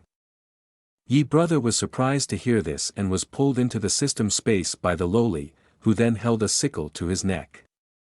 Seeing the little Loli appearing angry, Yi brother also became irritated. He said, "Why are you interrupting when I'm trying to gauge the situation? Why do you always drag me in at crucial moments?" Seeing him getting angry, the Loli began sweating nervously. Then the system asked, "Don't you want to continue living? Why do you always end up like this?" The Loli seemed about to say something but then stopped, looking down with an unhappy expression. Yi brother, not catching the whole conversation, asked, "What's going on?" The system replied, "It's nothing," and then helped Yi brother fly out. Saying, "Goodbye," Yi brother was thrown out without understanding what had happened, feeling bewildered.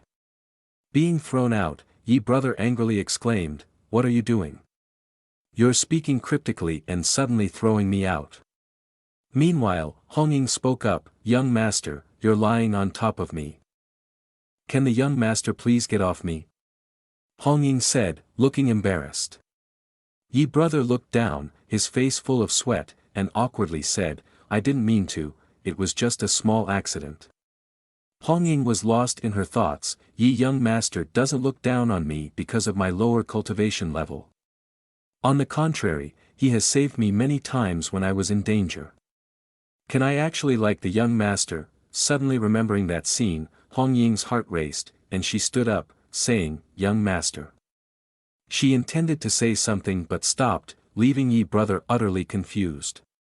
Then she turned away, saying, I'm leaving, goodbye, young master. Hearing this, Yi brother was puzzled. Goodbye to what? First the system girl says goodbye, and now her. As Hong Ying walked away with a flushed face, she thought, what am I thinking? How could I dream of someone like the young master? I must be foolish. Meanwhile, Yi brother muttered to himself, why did she leave? The scene shifted to Tianwu City, where the residents were rebuilding the city walls. One of them said, it's fortunate that City Lord Chu has returned. Are the cultivators still helping us? Another person replied, that's right, otherwise, who knows when this city wall will be cleaned up. At that moment, on an upper floor, a figure in black robes lurked, while downstairs, the residents were still discussing excitedly. You said the person who exploded the royal court at that time was Chu City Lord? I don't think so. Chu City Lord is skilled with a sword. I'm afraid there's a monster lurking within the city, the figure in black, with 6 eerie eyes, silently thought, I didn't expect that old man Ming had actually died here. Now Tianwu City has become an obstacle for the corpse-carrying sect. It seems we have no choice but to eradicate it. Suddenly, the figure with 6 eyes was startled to discover something on the street below. Ling Er was buying something, laughing and saying, how much for this fish? The figure, excited, crushed the teacup in their hand, it's actually a rootless spiritual core.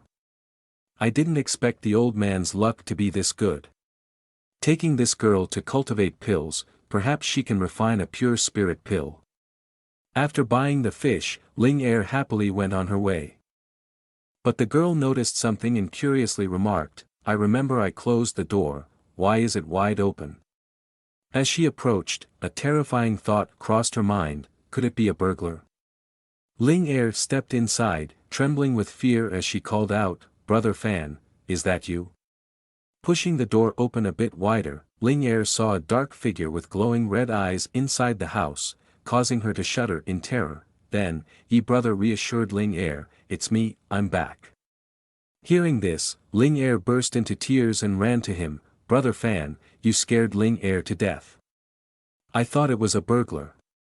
Yi brother hugged Ling Er and said, it's okay now, it's okay. Why are you so timid? However, at that moment, Ling Er didn't realize that the person she called Brother Fan seemed very different. With his cool red eyes and icy demeanor, he looked at Ling Er as if he could devour her alive, saying, with me here, what is there for you to be afraid of? Hello everyone, welcome to episode 12 of this series. At this moment, the 6-eyed monster from the corpse-carrying sect has successfully disguised himself as Yi Fan and deceived Ling Er. Thinking he's Brother Fan, Ling Er didn't recognize the deception due to her fear. The imposter Yi Fan then easily led Ling Er out of Tianwu City, and after walking for a while, they arrived in a forest. Despite the silence in the air, Ling Er grew suspicious and asked, Brother Fan, why have we ventured so far from the city? What are we here to see? Can you tell Ling Er? He turned back, narrowed his eyes, and gestured with his hand, saying, it's the spiritual fruit I've hidden, just a little further. Please be patient a bit longer. Hearing this, Ling Er's expression changed. As Ling Er had suspected, the real Brother Fan was strong and would never put her in danger, let alone hide spiritual fruits deep in the forest. She became certain that this person was not him, so she exclaimed, this isn't right. Brother Fan would never act like this. Who are you really? After speaking, Ling Er continued to watch him closely, remaining vigilant. Realizing that he had been exposed, he didn't hesitate to turn back to Ling Er with a smile and say, "Of course, I'm your brother Fan." With those words, he revealed his true form, his eyes glowing red, accompanied by other eyes continuously appearing, emitting a sinister and eerie aura. He grabbed Ling Er and exclaimed in the midst of the forest, "I've captured this pure spirit body." Meanwhile, Yi Fan had returned to his home and called out loudly from outside, "Ling Er, I'm back." He then entered the house, slightly puzzled, "Where's Ling Er?" Just then, he noticed Xiao Mianhua lying on the ground, and a servant collapsed on the table, their condition uncertain, rushing over. He discovered it was Aunt Ju, and worse, she had been subjected to a powerful spiritual technique, causing froth to bubble from her mouth. Witnessing this scene, Yi Fan grew furious and shouted, "Who did this?" He urgently used his spiritual consciousness to envelop Tianwu City, but found nothing, so he expanded his search to the forest outside Tianwu City, where he finally made the discovery. Following the aura, Yi Fan found Ling Er suspended in a cave, accompanied by a dark-cloaked figure standing nearby, a purple card hanging from his waist. Upon realizing that it was a card of the corpse-carrying sect, Yi Fan became extremely furious. "It's these despicable scoundrels again," he exclaimed. The six-eyed member of the corpse-carrying sect also felt a shock at that moment, sensing a terrifying presence enveloping the area, causing him to break out in a cold sweat. He turned back to look outside the cave and remarked, "The aura of a great power is truly awe-inspiring." However, he didn't pay much attention and turned back to Ling Er, saying, "Wait for me to refine this little girl into a treasure pill. After refining, I will gain incredible power." Ling Er weakly regained consciousness from her trance and, upon seeing the figure, she shouted, "Who are you? What do you want with me? Brother Fan won't let you get away with this." Mockingly, he replied, "What can a mere mortal like your brother accomplish? How can he help you?" This individual had used a spiritual technique on Aunt Chu, so he knew that Yi Fan was just a mortal. But Aunt Chu doesn't know the internal situation, so it made him think that way. He then said, "Don't think you can escape. A mere mortal cannot escape from my grasp." Besides Ling Er being captured, many other children are also imprisoned in cages in this cave. The six-eyed corpse-carrying sect starts moving the other children, saying, "You will all become my spirit vessels." As he approaches, the little girls in the cages all cry in fear. The sinister aura of this figure emanates a chilling darkness, causing anyone who sees it to feel cold. Seeing this, he gleefully says, "Don't cry, little girls. I have pity on you. Relax, everything will be over quickly and without any pain." He then extends his long 3-foot tongue to lick the arm of one of the girls, proudly boasting, "You will become a part of the deity. You should be happy, laughing is the right response." Ling Er, seeing this horrifying scene from behind, shouts loudly, "You cannibal! In front of my Fan Gij, you're nothing. You ignorant fool, release us." Seeing Ling Er continuously screaming, creating a lot of noise, he became angry and rushed forward. "You keep calling for your Fan Gij, where is he? You're so annoying, let me send you off first." He rushed forward swiftly, using his hands and sharp claws to stab into Ling Er's abdomen. His hand was so sharp that it pierced through Ling Er's belly, causing her to spew blood. The corpse-carrying sect continued taunting her, "I really want to see if your good brother has any guts." Ling Er's face was extremely pale, and she kept vomiting layers of dark red blood. She whispered to herself, "Fan Gij, where are you?" Ling Er can't hold on much longer. Then he removed his black cloak, extending his hand with sharp claws, emitting a crimson aura. He intended to use blood refinement technique to refine Ling Er's physique. But suddenly, he jolted in horror as he discovered something. Yi Fan was standing behind Ling Er. He stumbled back in horror, unable to believe his eyes. He was the one who had killed Shiming, and Shilong, sensing the aura emanating from Yi Fan's eyes sent shivers down his spine. He thought it was just an illusion left by Yi Fan on Ling Er's body, so he calmed down and pondered, "But if that's the case, how does Yi Fan not know that I'm the one who abducted this little girl? I can silently refine her into a pill, and no one will know. His question was answered by Yi Fan standing right beside him. Oh, really? Now that I know, what do you plan to do? This unexpected appearance made him retreat in fear, while Yi Fan's aura remained unabated. The icy coldness emanating from Yi Fan's eyes terrified him to the extreme. Initially, he was quite aggressive, but upon seeing the true owner, he felt nothing but fear. He knew he was nothing but a lamb before this person. Terrified, he begged, Yi Fan, spare me, and I'll return this little girl to you. Ling Er weakly looked at Yi Fan and said, Fan Gij, brother is here. Yi Fan gently looked at Ling Er and said, it's okay now, I'm here. Wait a little longer, and we'll go home together to have grilled fish. Ling Er nodded in agreement, offering a timid smile. After finishing their conversation, Yi Fan approached the corpse-carrying sect.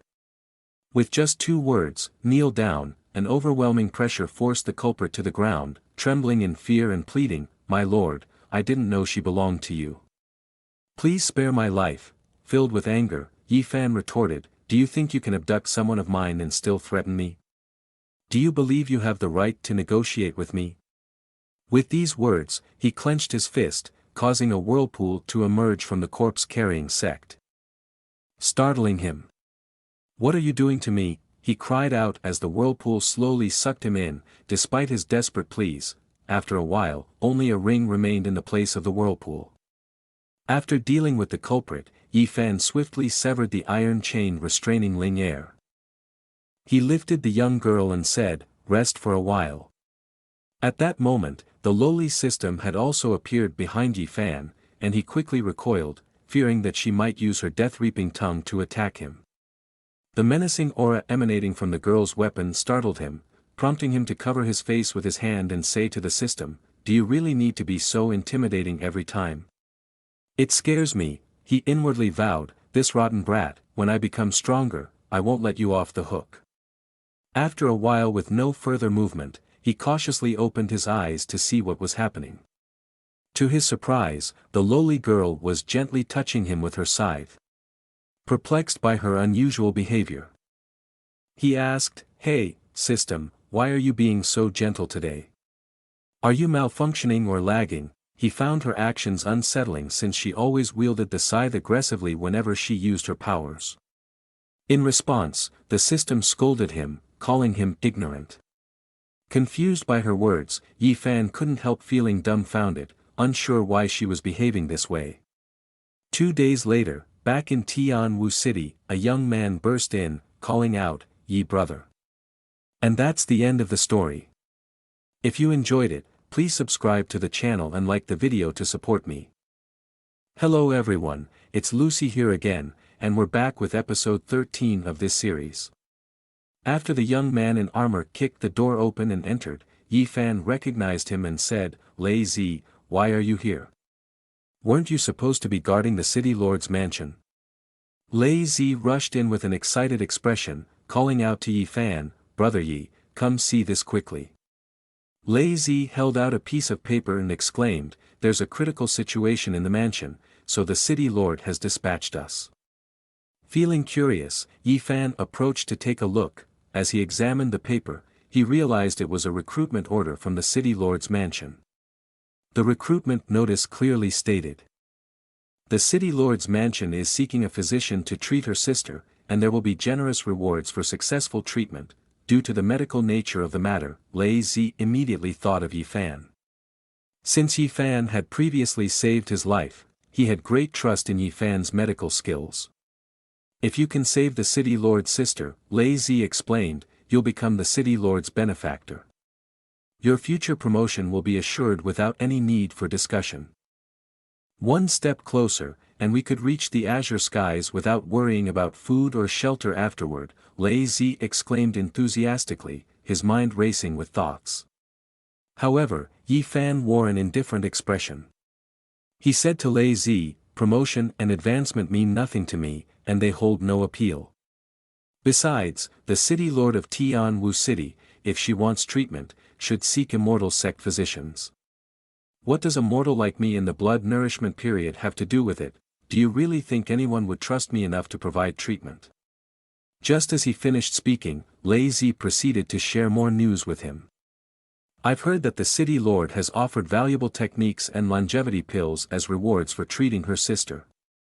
Brother, I'm only concerned about your cultivation and lifespan, so I came all this way to inform you of this good news, Lei Zi explained. As Lei Zi spoke, Yi Fan's expression changed and he became visibly agitated. What? Valuable techniques and longevity pills as rewards?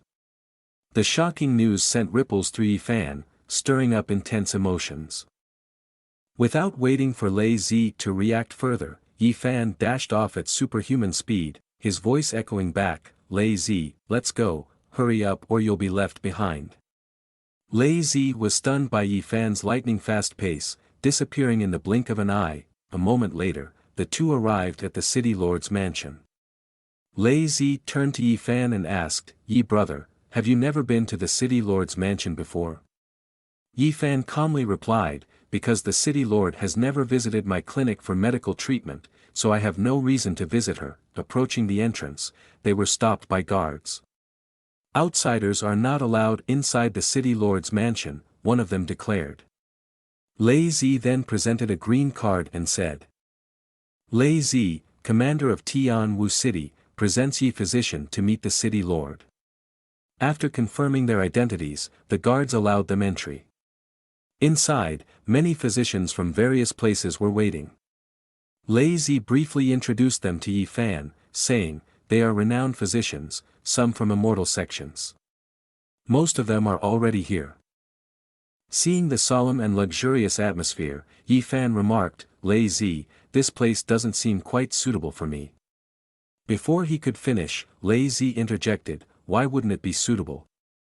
Last time, I was severely injured, but you used some herbs to heal me, and the wound completely recovered. I still remember it clearly. If it weren't for you, I would have lost my life. But don't worry too much. City Lord Chu here is approachable. As they chatted, a maid came out and announced, Physician Lai, please come inside to diagnose the illness. The person who arrived was an old man with white hair, exuding an aura of authority. As he stepped forward, he garnered discussion among those around. Isn't he Physician Lai from 100 Herbs Valley? He's said to be a talented healer. If he can't cure the city lord's sister, maybe we should just leave. Observing the old man's figure disappearing into the curtain, Yi Fan also fell silent. After one incense stick from the beginning of the examination, there was still no movement. At this moment, Physician Lai stepped out and sighed, this illness is quite complex.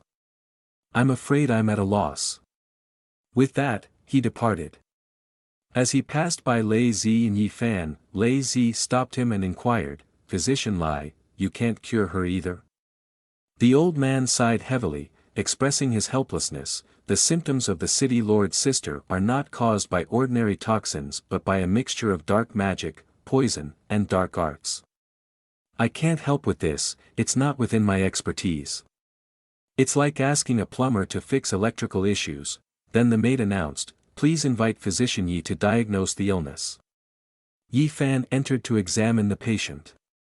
Inside, he saw a girl and a young boy with rabbit-like ears. He thought to himself, is this the true city lord? She looks somewhat familiar, but I've never met her. The girl approached politely and greeted, hello, young sir. I am the city lord of Tianwu City. Yi Fan responded, hello, true city lord. I am Yi Fan, a physician from Tianwu City. At this moment, Yi Fan still harbored suspicions when he saw this girl. It felt like he had encountered her somewhere before but couldn't recall when. While he was still contemplating, the blonde kid jumped down and started chatting, a young cultivator who isn't startled by us, that's rare. Your aura is quite remarkable, young one. I truly admire you.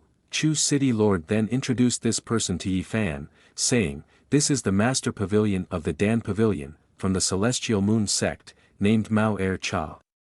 He's also my senior brother and has come specially to assist the physicians in treating my sister's strange illness. After the introduction, Chu City Lord turned towards the bed and continued. And this person is my younger sister, Chu Wushuang. She returned from the Great Dragon Mountain to our sect and suddenly fell ill. She hasn't woken up since. Seeing Chu Wushuang, Yi Fan broke out in a cold sweat. As he looked at her lying on the bed, he couldn't help but feel angry and think, I can't believe that after parting ways at the Great Dragon Mountain, Chu Miss actually fell ill like this. This seems inseparable from the corpse-carrying sect. Seeing Yi Fan's face change continuously made her ask curiously. Yi young sir, can you cure her? Upon hearing this, Yi Fan replied, there's no need to rush. Let me first examine Chu Miss's meridians to determine the situation. After saying that, Yi Fan immediately started checking Chu Wushuang's pulse. At that moment, someone entered the room, with a demeanor that seemed to indicate he was more about showmanship than actual ability. Seeing him, Chu City Lord's senior brother spoke up, this troublesome little devil is back. Chu City Lord, noticing him, asked, Jin young master, what brings you here? He replied, I heard about Wushuang's injury, so I came straight from the Jin family.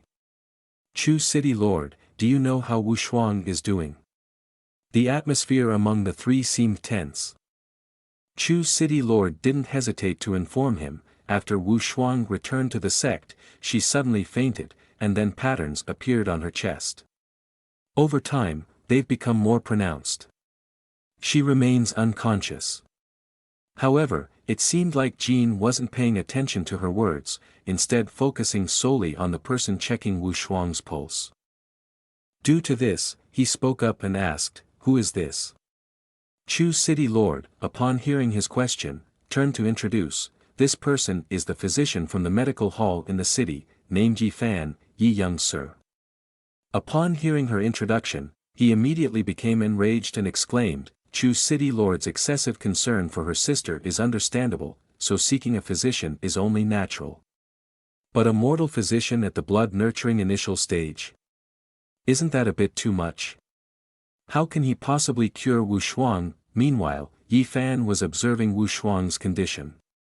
After diagnosing through her meridians, he discovered an abnormal flow of blood qi enveloping Wushuang's consciousness, corroding and consuming her vital energy.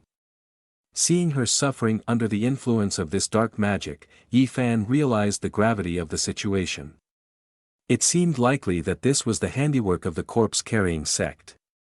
Now, should he deploy a cultivation technique millennia in the making to counteract this poison? As he was contemplating this, the Jin suddenly shouted. You're still staring at Wushuang, what business of yours is it here? Get lost, you fool. Yi Fan paid no attention to him and turned to ask Chu City Lord, we've identified the root cause of her illness. Do you still want to treat your sister's illness? Hearing Yi Fan's words, the Jin young master retorted sarcastically, a blood nourishment period like you, what nonsense are you spouting here? If you claim to have found Wushuang's illness, even a pig would know how to climb a tree. He pointed directly at Yi Fan's face, saying, stop fooling around here. Get out quickly. Upon hearing the audacious remarks from the Jin young master, Yi Fan remained humble rather than getting upset. Saying, if you gentlemen are so confident and well prepared, then by all means, go ahead and try. He gestured for the arrogant individual to step forward and demonstrate. The Jin young master, pleased with Yi Fan's apparent concession, arrogantly replied, consider yourself aware of your place, young man. Satisfied with his victory, he stepped forward to examine the patient. Initially, his demeanor seemed composed, but as he continued, his expression grew increasingly grim. His face was drenched in sweat, his complexion as if poisoned. In less than 3 seconds, he began to spew blood uncontrollably. The Jin young master was overwhelmed, while Wushuang was in intense pain, causing her senior sister and fellow disciples to worry deeply. Wushuang cried out in agony, eliciting sympathy from anyone who saw her. Hello everyone, it's me, Lucy, and now let's move on to episode 14 of this story. After the Jin young master came to diagnose Wushuang's condition, not only did he fail to find the cause of that sinister poison, but now he also caused Wu Shuang to bleed uncontrollably. Wu Shuang's complexion now was even paler and more terrifying than before. Seeing this, the Jin young master panicked, standing up in confusion as he couldn't understand why things had turned out like this. The senior sister behind him was also worried, while Wu Shuang lay there unconscious, sweating profusely in agony. Standing next to the Jin young master, now pale-faced with fear, he silently thought, I only used a bit of true energy to probe Wu Shuang's consciousness. Why did her reaction suddenly become so intense? Glancing back, he saw Fan Brother smiling scornfully, leading him to believe that Fan Brother had somehow sabotaged him. With that thought in mind, he angrily folded his fan and muttered curses. He was too ignorant to realize. He pointed accusingly at Fan Brother and fabricated, "It must be you, you're causing trouble for me, aren't you? You must have done something to harm Miss Chu, so when I touched her, her condition worsened. Do you have malicious intentions to take advantage of this situation and play dirty tricks on me?" Under the relentless questioning of the Jin young master, Fan Brother remained unfazed and replied, "Did you just use True Ka to probe Chu Miss's consciousness?" It was precisely because of this that there was a conflict with the toxic energy in her body, causing Miss Chu to bleed uncontrollably. To cure Miss Chu, we need to locate the core where the toxic substance accumulates. After saying this, Fan Brother turned to Chu City Lord and asked, "Can I treat Miss Chu?"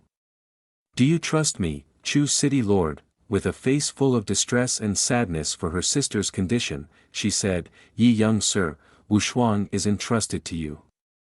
Seeing that she trusted Yi Fan, the Jin young master angrily shouted, "Chu City Lord, why would you entrust Wu Shuang's life to someone of unknown background like him?"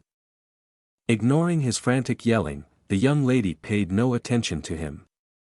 Seeing that his words had no effect on her, he turned to the old master pavilion and exclaimed, "Senior Mao, how can you allow a useless blood nourishment period to approach Wu Shuang?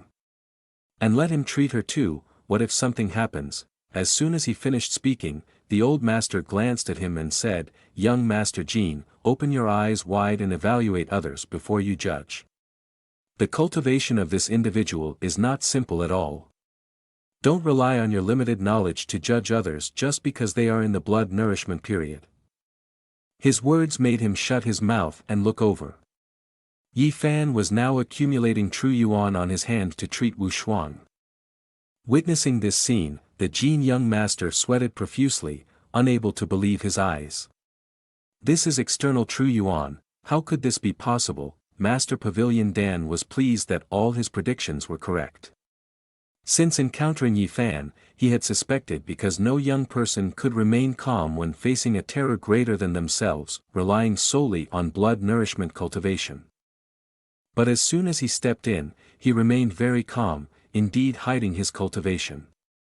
Chu City Lord didn't find this scene surprising either because, like Master Pavilion Dan, she also suspected he might be the mysterious figure mentioned by Wu Shuang earlier. At this moment, Fan Brother was using his true yuan to treat Wu Shuang. The golden true yuan stream flowed continuously, causing a significant disturbance, powerful enough to break through the roof and reach the sky. The overwhelming force shook the city lord's mansion and spread to the surroundings, even startling the gate guards who raised their weapons, thinking a formidable enemy was attacking. After a while, Wu Shuang's complexion improved significantly. The malevolent spells were no longer visible, but she remained unconscious. After waiting for a while, Wu Shuang gradually opened her eyes and saw everyone surrounding her, including her senior sister and Master Mao, and notably, Yi Senior as well. The gazes of everyone looking at Wu Shuang now seemed less worried, and her senior sister's mood seemed to have improved too. She hurriedly knelt down and said to Fan Brother, "Thank you for saving my life, Senior. In the future, Chu Wuyu will listen to Senior's instructions." Weakly lying on the bed, Wu Shuang also looked over and expressed her gratitude, "I didn't expect you to save me once again." Upon hearing this, Fan Brother waved his hand in response, "There's no need for such formalities, I just did what I could." Before he could finish speaking, Master Pavilion Dan immediately jumped over and draped his arm around Fan Brother's shoulder, saying, "You are truly a remarkable talent. Interested in joining the Tianyu Palace? I can offer you a mountain to play with. Seeing that Fan brother was young and had such cultivation, Master Dan quickly tempted him to join his faction. However, Fan brother didn't care about any sects or holy places in this world, all he cared about was how to prolong his life. He raised his hand to decline, saying, I don't need it. I'm used to the freedom of living as a recluse in the mountain village. In his heart, he thought, those secret manuals and pills they promised, where are they? I don't need a mountain or anything like that.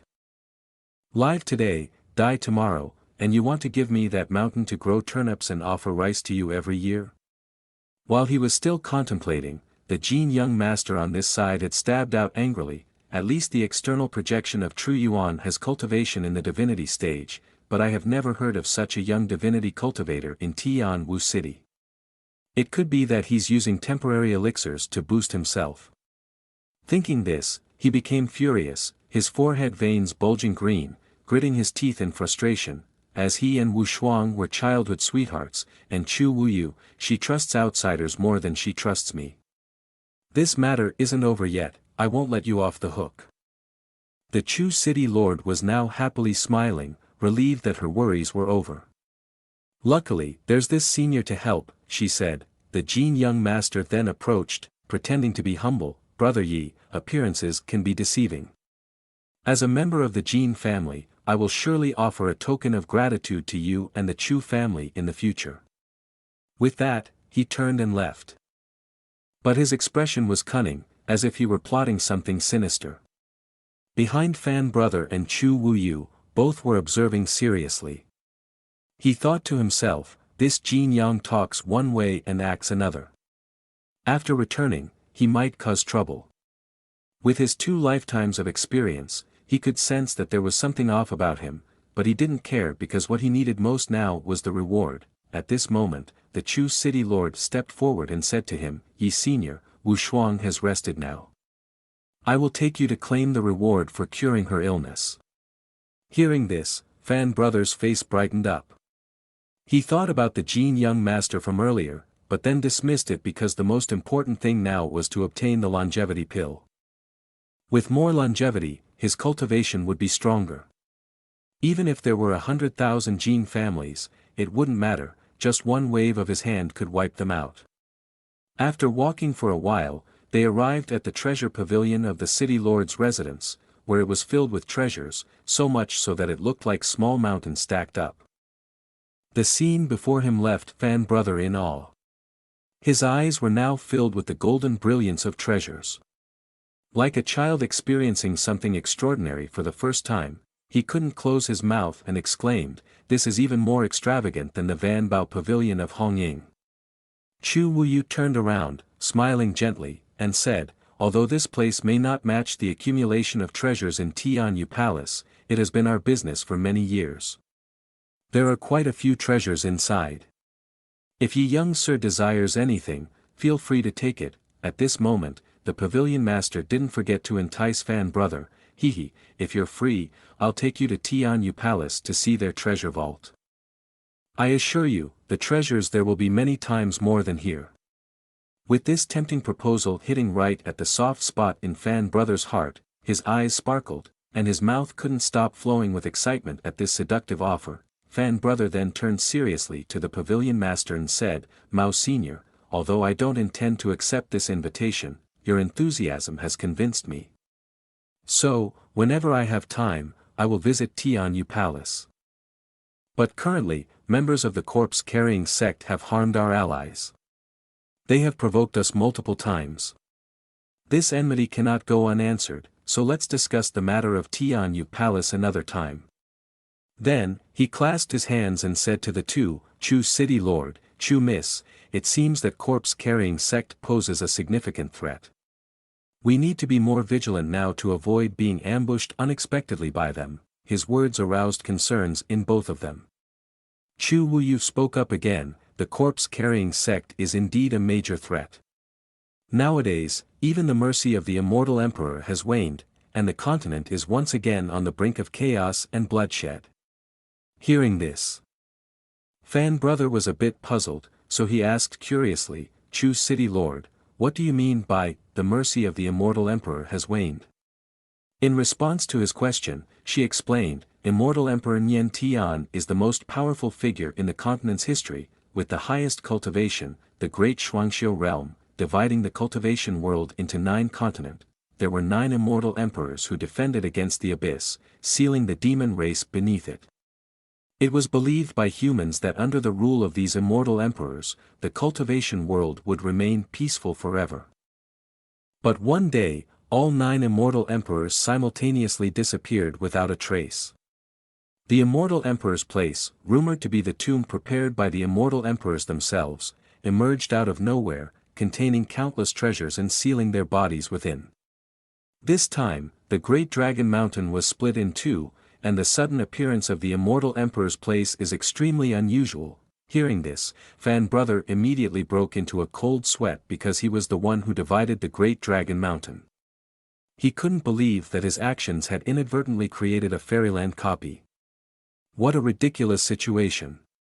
Suddenly, the old master of the pavilion interrupted, saying, "Junior sister, time is running out. Hurry and take young Yi to the treasure pavilion to claim the reward." The junior sister found this suggestion reasonable and replied, "All right." Then, she took out a box and handed it to him. Inside this box is a ring of profound significance and a longevity pill that can extend life for thousands of years. The ring also contains some elixirs for your use. If you need more, feel free to come to the City Lord's mansion to obtain them. Fan Brother accepted the items eagerly, his face filled with excitement. His laughter reached ear to ear, unable to contain his excitement. But because Fan Brother's behavior was quite crude and lacked self-restraint, the little Loli system couldn't tolerate it anymore and ran out to say, Hey, host, restrain yourself a bit, will you? Even the AK-47 Green Dragon is about to lose control of your smug grin." Hearing this, he immediately defended himself, "Don't talk nonsense. When have I ever been like that? Don't humiliate me, okay?" Chu Wuyu stepped forward with a smile and said, "If it works for Senior, then it's great." At that time, Wu Shuang didn't say anything about your appearance to me, only that you were in Tian Wu City, seeking the longevity pill. For Wu Shuang's sake, I could only release some risky information, not expecting you to actually come. These treasures were prepared for you." After speaking, she bowed and presented a stack of secret manuals. "These are just a few secret manuals I've been keeping for many years. You can choose one you like to take with you." Seeing the stack of manuals before him, he couldn't help but be surprised for a moment. Then, he quickly selected the manual he needed. Clutching the secret manual in his hand, Fan Brother was filled with excitement, for he had finally found it. Seeing him make his choice, Chu Wuyu became anxious and asked, "Senior, did you choose the wrong one? Isn't this secret manual for body cultivation? Yi Senior, could you reconsider?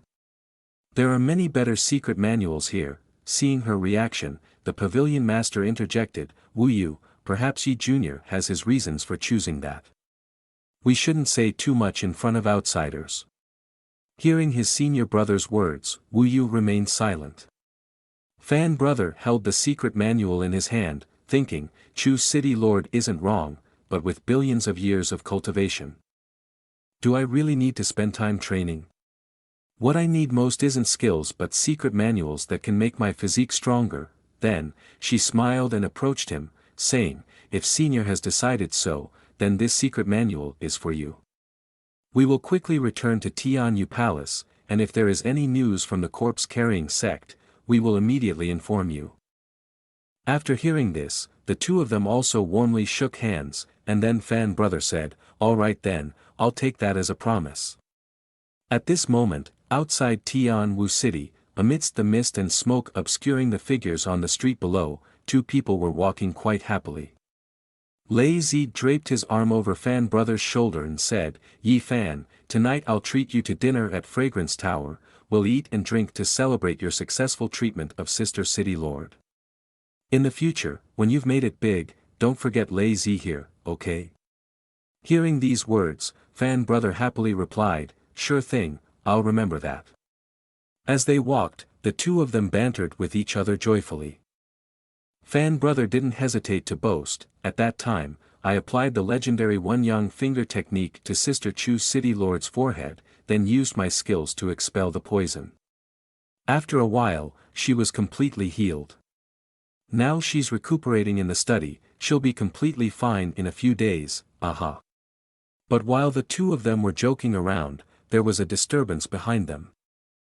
Someone was holding a dagger, preparing to ambush, and swiftly threw it towards Yi Fan. Sensing the danger, Lei Zi turned back to assess the situation.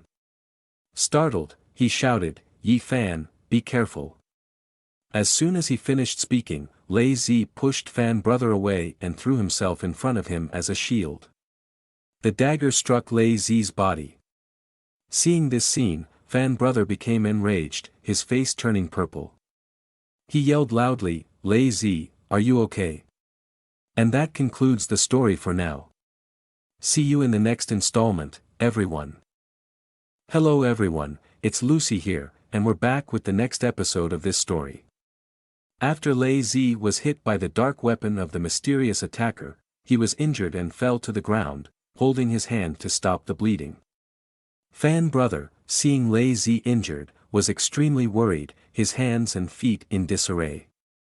He looked over to Lei Zi, who was gritting his teeth in pain, and immediately asked, "Lei Zi, are you okay?" Lei Zi, with a slightly pale face, looked at him and replied, "I'm fine, it's just a superficial wound, nothing to worry about."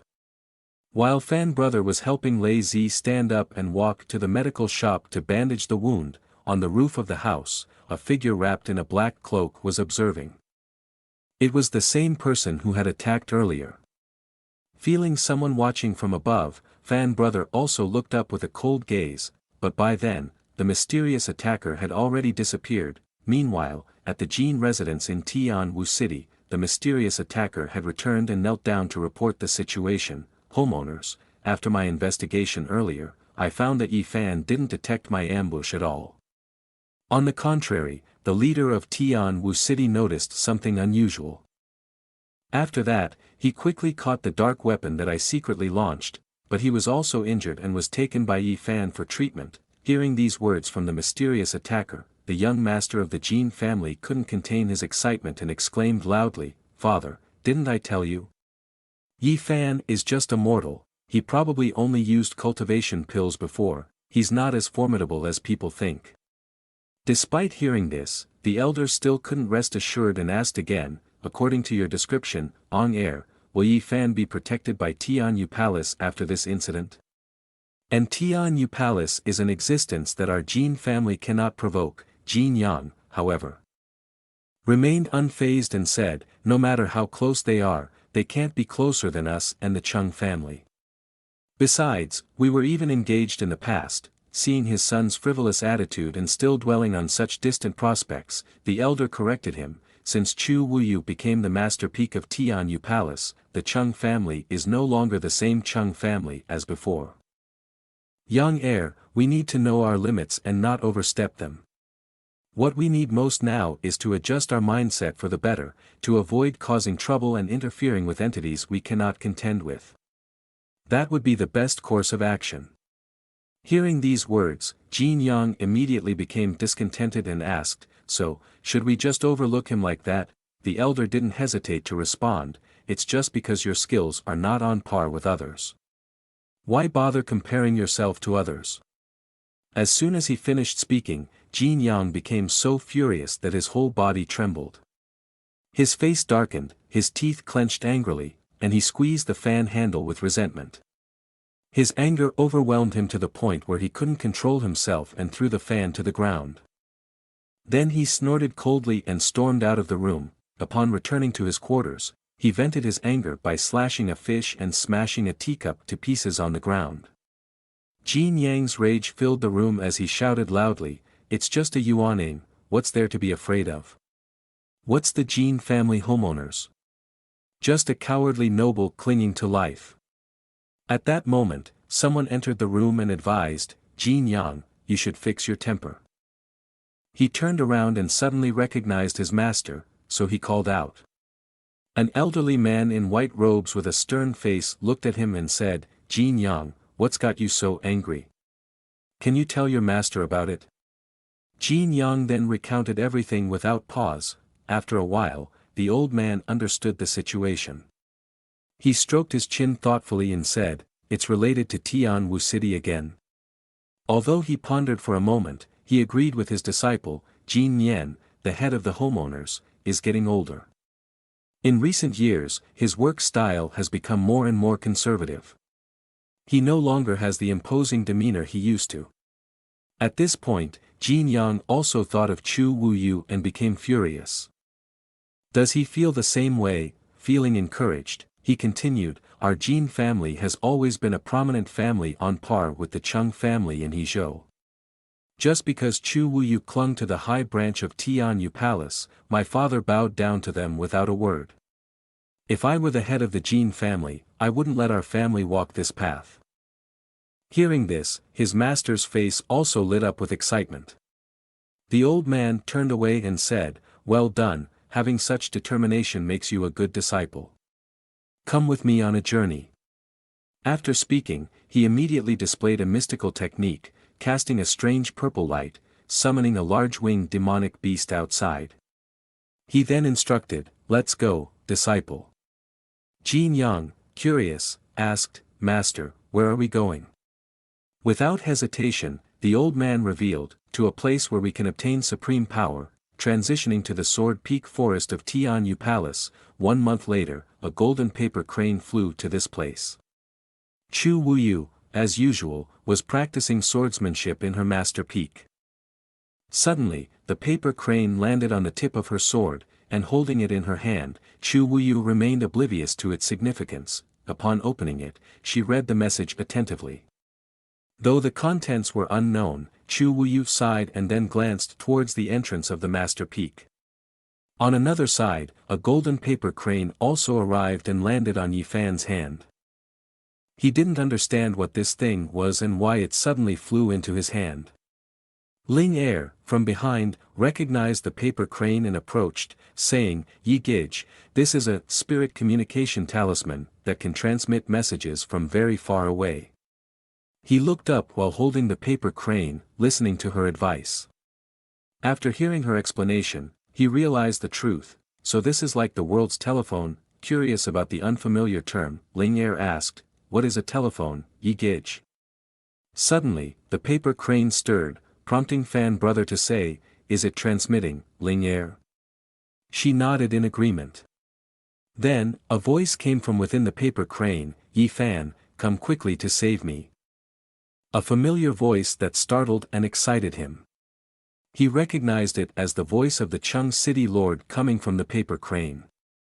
After transmitting the message, the paper crane burst into ashes. Meanwhile, the old master of Jin Yang was plotting and scheming.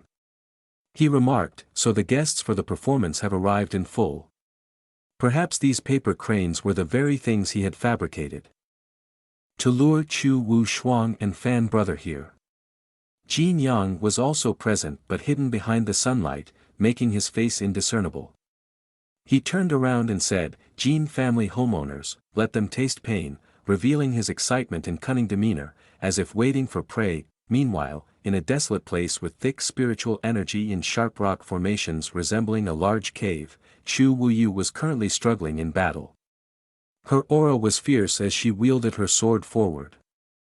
Sinister apparitions appeared everywhere, continuously attacking but being defeated by her. However, their numbers remained plentiful, and they laughed menacingly like mischievous children.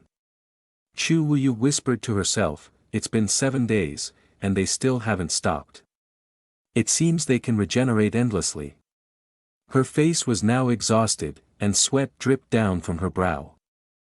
No matter how many she slaughtered, they kept charging forward, their horrifying screams echoing incessantly. Seeing the scene before her, Chu Wuyu snorted disdainfully, raising her sword to the sky to gather spiritual energy and unleash her technique, Hong Noyet, Golden Moon.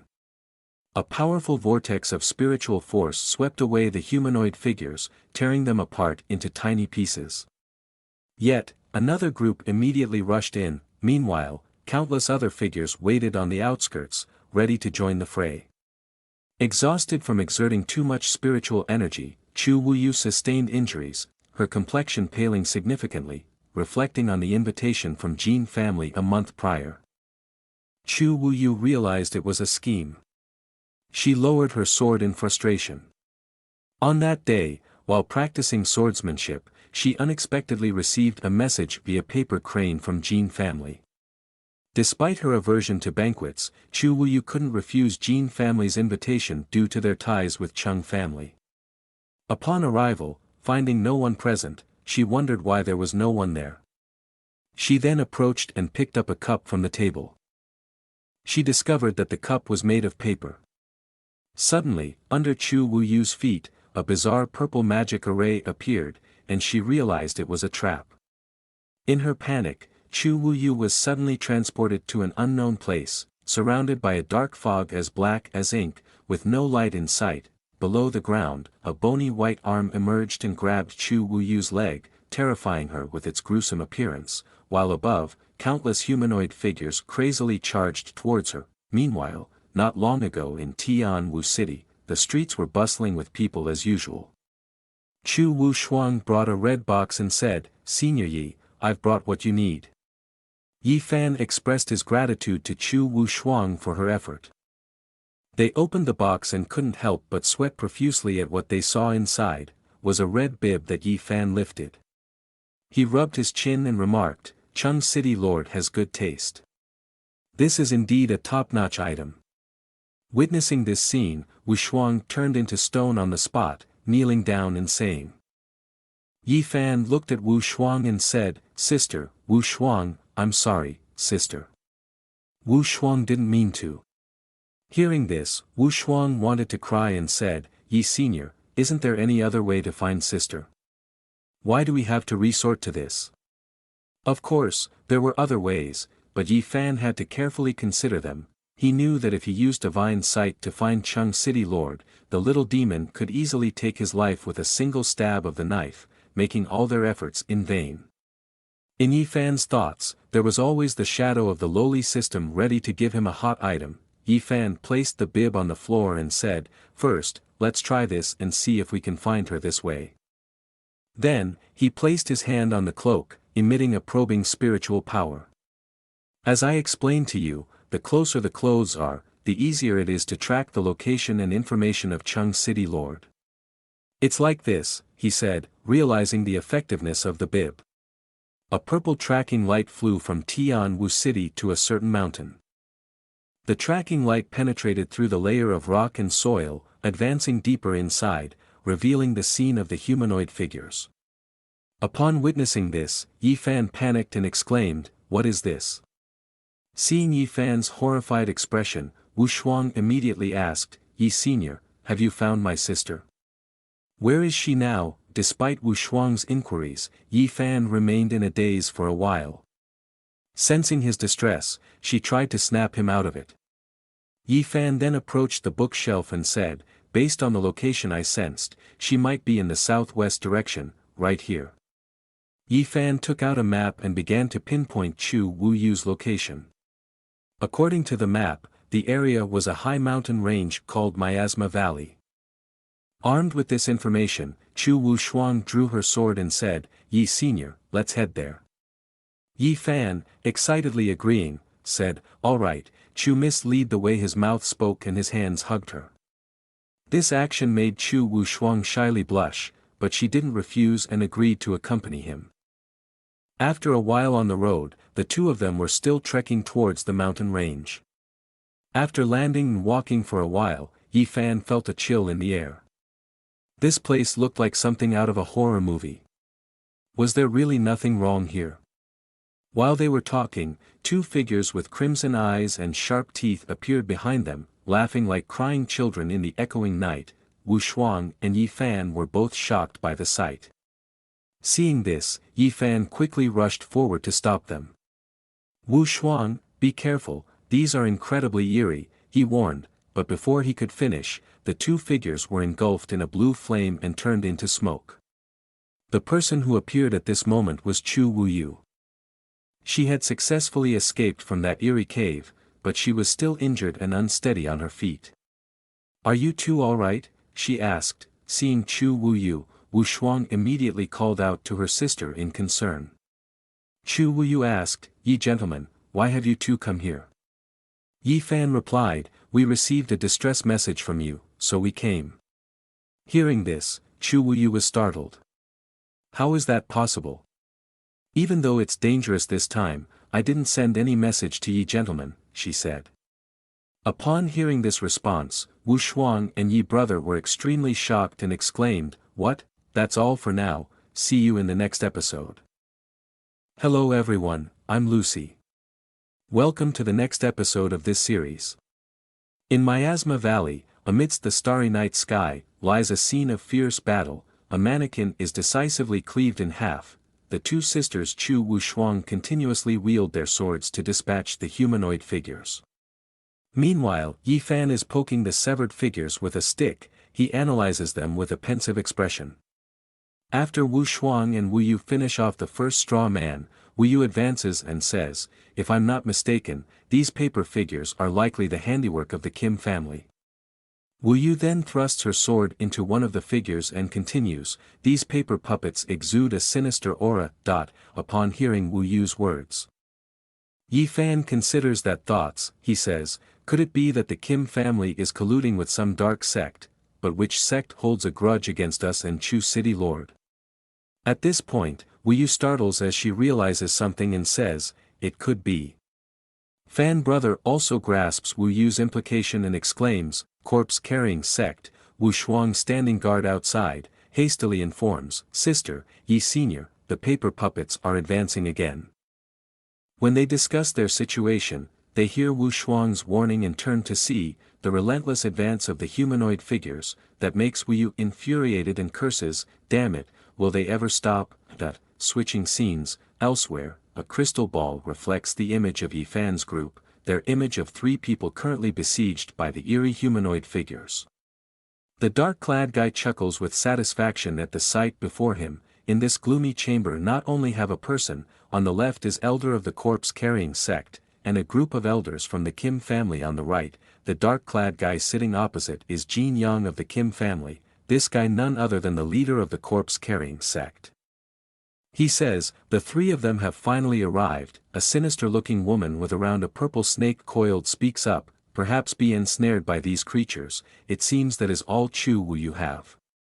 Seeing her disdain for the enemy, so the devil-masked figure reminds her, "Mind Gu, don't underestimate them, you might end up regretting it when the tables turn."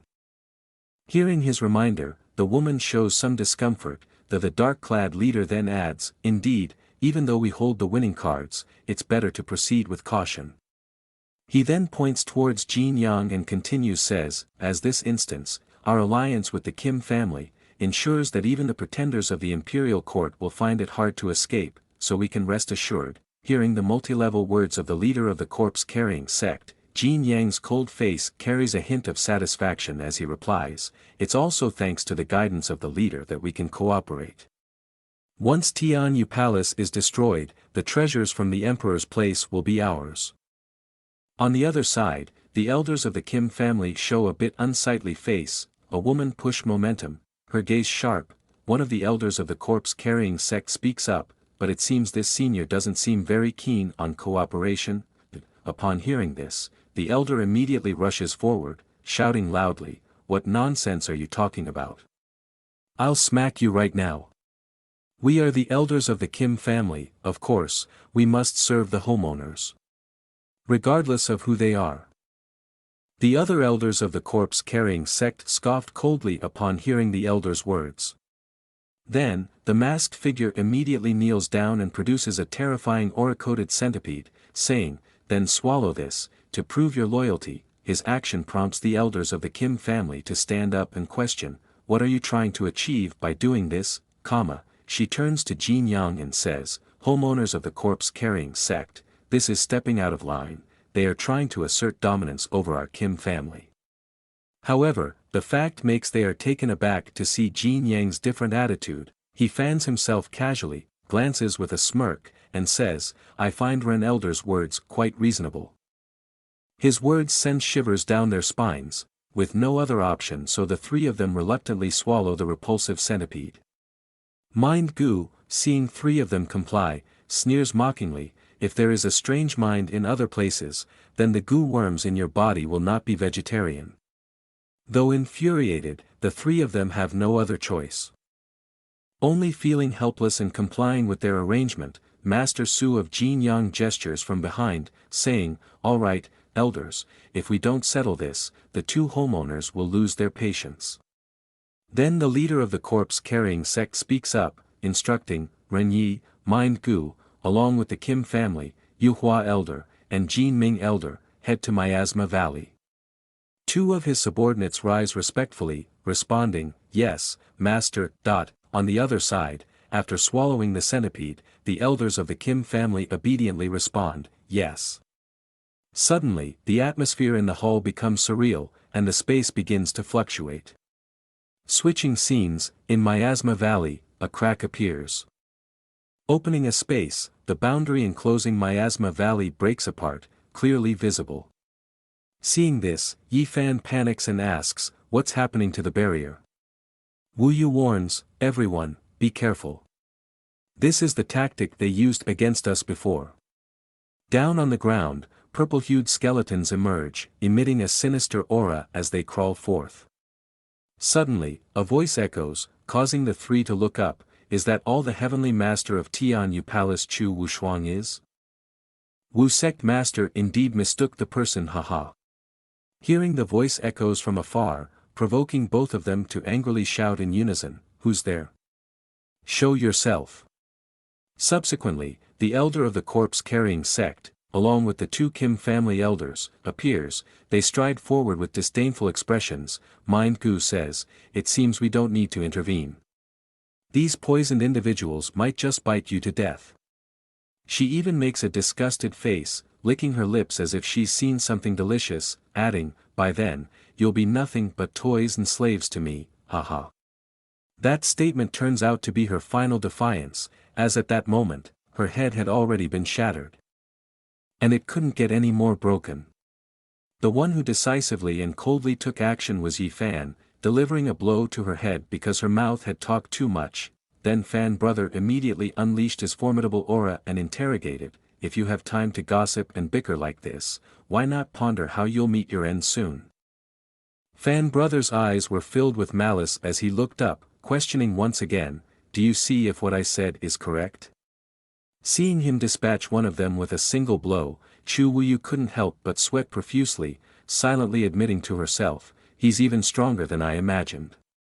Ren Yi, the elder of the corpse-carrying sect, struggled and shouted, "How could this be? Who are you?" He stood still, not daring to move or run because now Fan brother was still maintaining his first-time VIP recharge pose with an automatic headshot mode, so he didn't dare to make any sudden moves. At this point, Yi Fan instructed his two sisters to take care of those humanoid figures while he handled the rest. The two of them eagerly replied, "Okay, brother." Yi Fan then proceeded forward, picking up a branch and saying, "Let me deal with them. After all, there are only 3 maggots." He pointed the branch at them and said, "You guys jump in here." Hearing this highly provocative and insulting remark, the 3 of them couldn't contain their anger any longer. The old woman shouted, "You despicable brat, who are you insulting? You're asking for death." After saying that, 3 of them swiftly descended at an incredible speed, shouting wildly like madmen. Because they were provoked into a frenzy, they forgot about their comrade's death and how it happened. So, I confidently predict that this map will be cleared. Except for those 3. Hello everyone, welcome back to my channel for video. If you enjoy it, please like, subscribe, and leave a comment with your feedback. I sincerely appreciate your support. Now, let's dive into the content. At this moment, Ren Yi and the 2 Kim family elders are rushing towards Yi Fan at an incredibly fast speed. The 3 of them couldn't hide their furious expressions. Yi Fan looks up with a sharp gaze because, for him, he really dislikes those from the corpse-carrying sect. Firstly, Jin Yuhua, the elder of the Kim family, continuously attacks Yi Fan, but unfortunately, none of his strikes land. Yi Fan smirks in satisfaction, finding his provocation tactic highly effective. While he's still toying with Jin Yuhua, Ren Yi charges forward with a sword. Yi Fan sneers as he realizes these individuals are resorting to sneak attacks, but only with a simple twist of his body, Yi Fan deflects his sword. Ren Yi is horrified that his technique was so easily countered, and not only that, but his sword flies towards Jin Ming Elder, almost sending him on a trip off to sign out the earth. Yi Fan looks at the struggling figures with a smirk and says, "What's wrong? Weren't you all very arrogant just now?" Now, suddenly, no one has anything to say.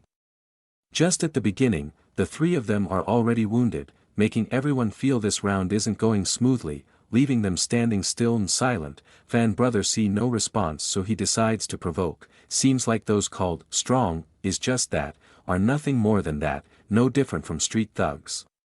The words just ended, Yi Fan successfully irritates Ren Yi, who shouts furiously, "You arrogant fool," and swings his sword, but before he can strike, Yi Fan rushes forward, saying, "Your attack is too slow."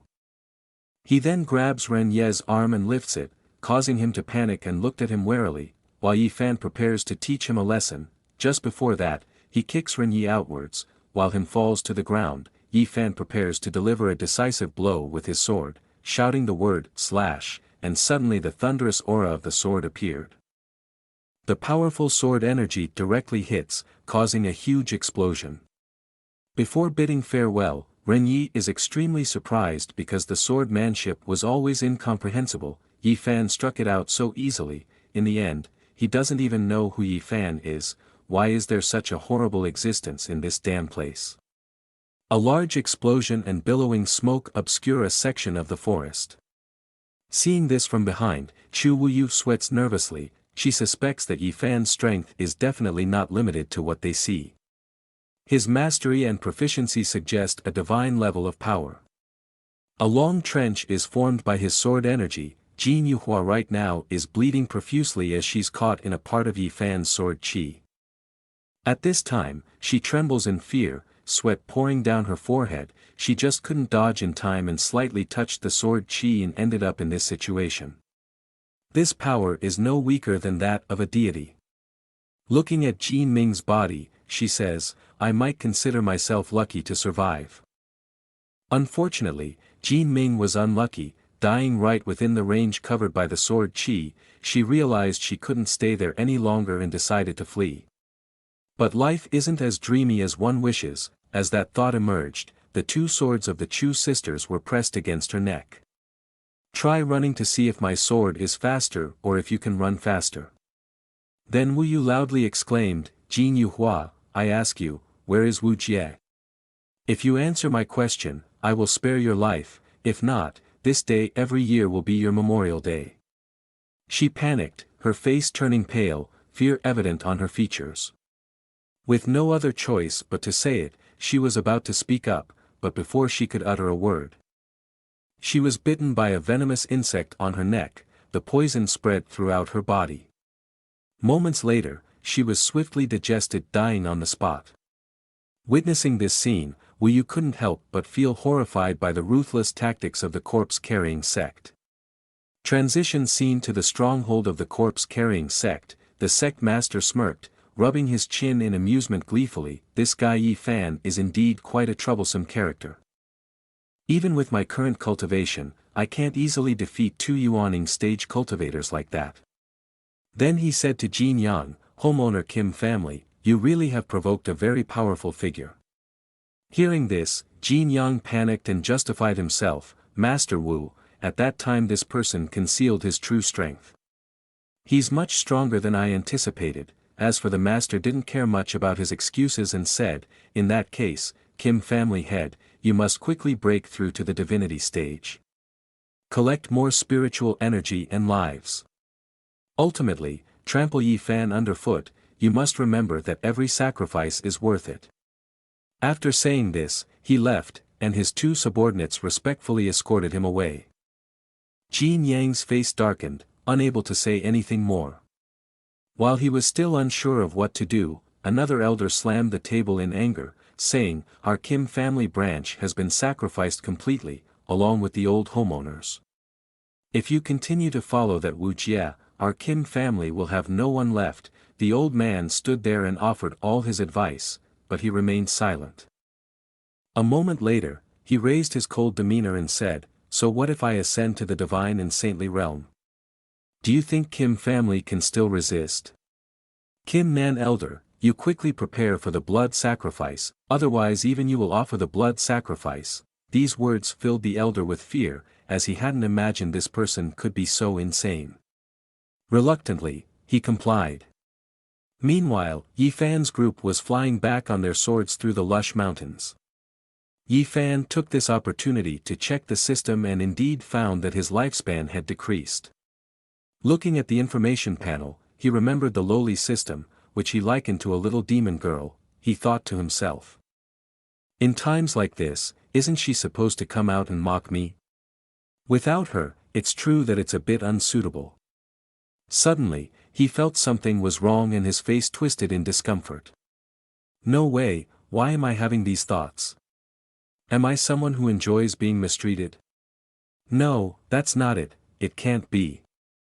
Seeing Yi Fan's sudden change in expression, Wu Shuang asked, "Senior Yi, what's wrong?" He startled and hastily retorted, "It's nothing."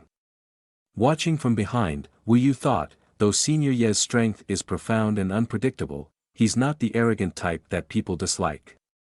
If Wu Shuang and Senior Yi could become a couple, that would be great. Lost in thought, Yi Fan turned back and said to her, "Chu City Lord, thank you for your assistance back there." Suddenly hearing him turn back to express gratitude made her blush. Wu Yu also clasped her hands and said, "I'm also grateful to Senior Yi for his help on many occasions." After speaking, she reminded herself, as a swordsman, should have been free from desires and pursuits, devoted solely to the swordsmanship. Moreover, if Wu Shuang has feelings for Senior Yi, I should be happy for her. But why does seeing them laugh and talk make my heart ache like this?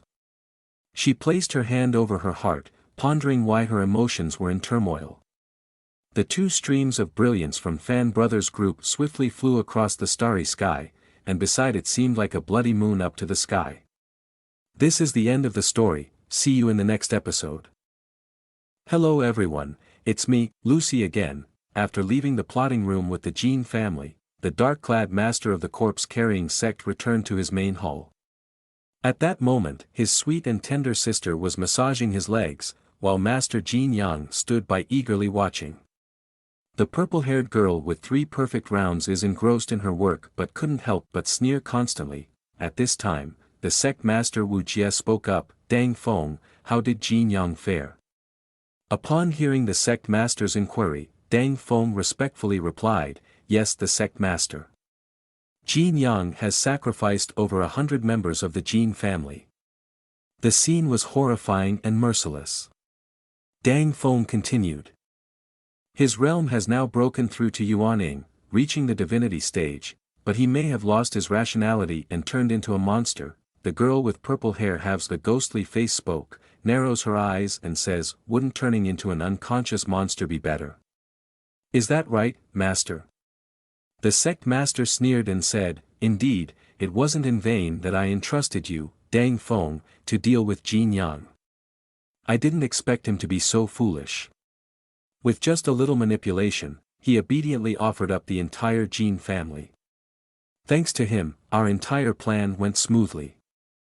Thinking about this, the sect master couldn't help but smirk smugly and continue, "The day of holding the entire Hezhou is getting closer."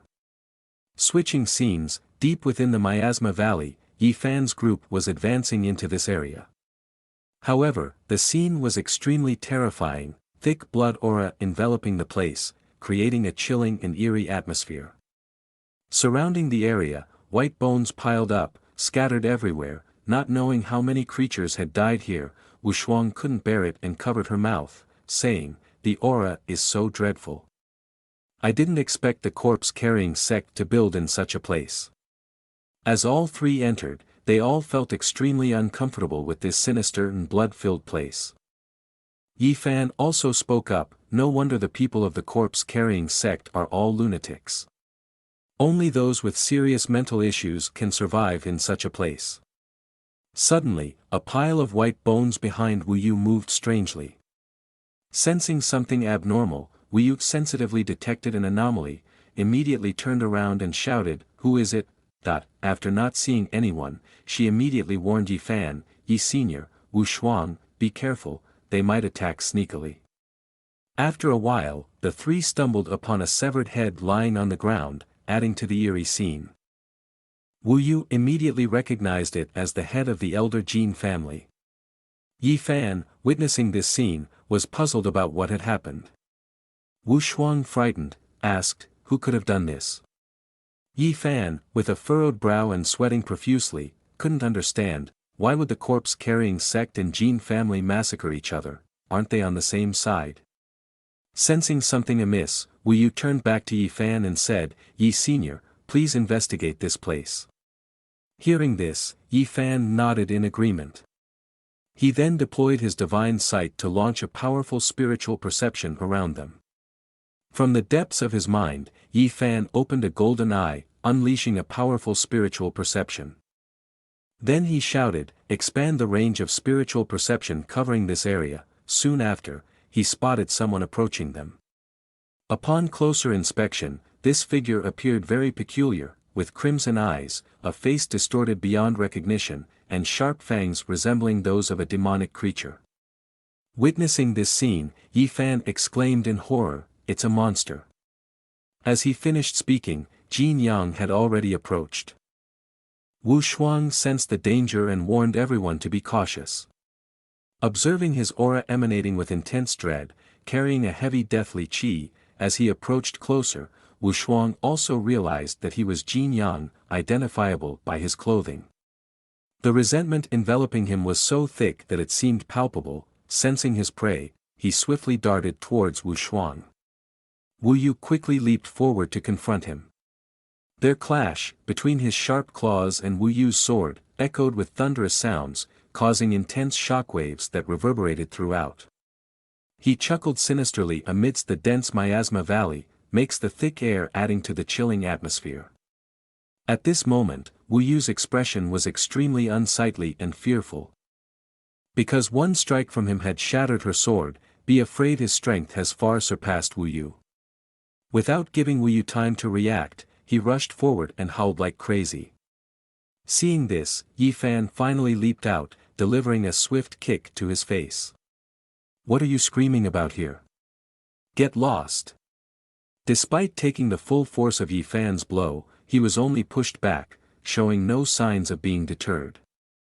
Seeing himself being kicked in the face only made him more furious, roaring like a wild beast. He looked up ahead with clenched teeth and rage. Yi Fan was astonished to see that the man seemed unharmed, despite Yi Fan's kick just now, which had utilized the power of cultivation at the Yuaning Peak. In theory, Jin Yang should have been dead, but he was only pushed back, without any injuries. Enraged, he extended his long tongue and roared like a maniac. Seeing him shift his focus to Wu Yu, Yi Fan quickly said, "Chu City Lord, he's coming towards you now, lead him over here, I have a way to catch him." On this side, Yi Fan deployed his divine sight to scrutinize.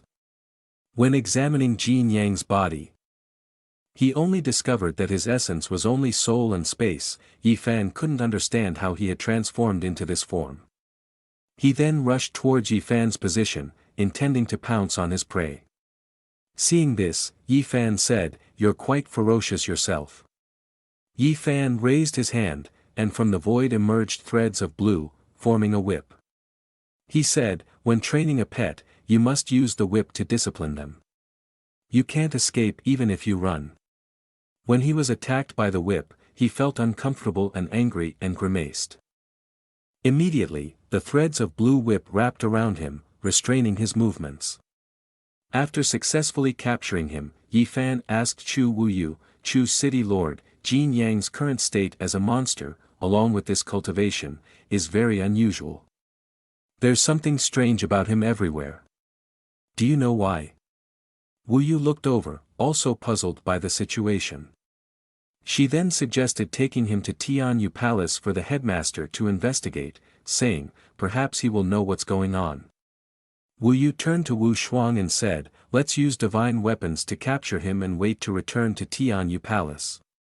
Before she could finish her sentence, Wu Yu was startled and exclaimed, Wu Shuang's sister. Chu Wu Shuang's eyes were now deep black with crimson veins. Tears streaming down her face as she approached with her sword. Her demeanor seemed as if she was being controlled by some external force.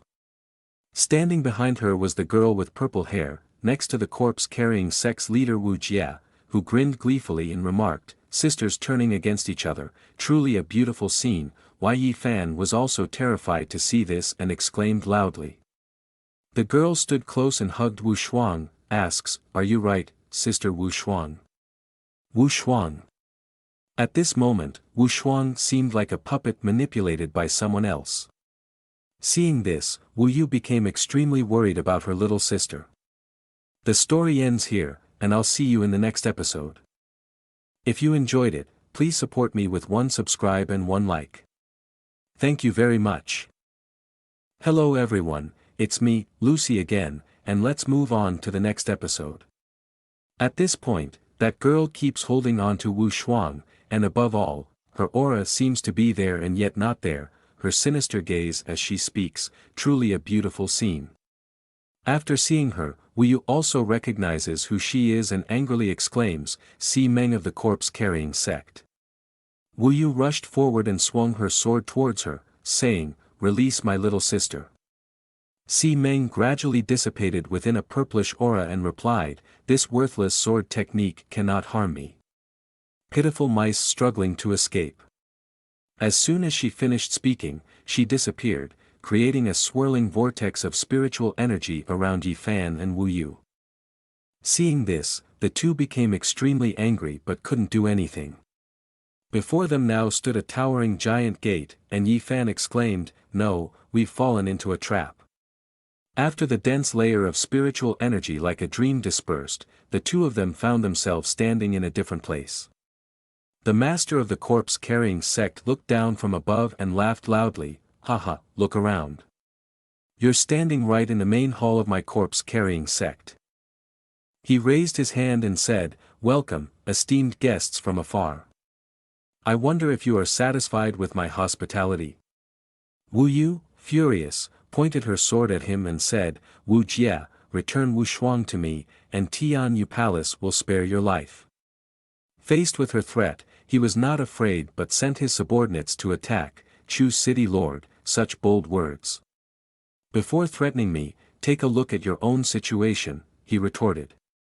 His minions, following his command, quickly rushed toward Wu Yu to attack. She is holding the broken sword stood on the ground and is angry.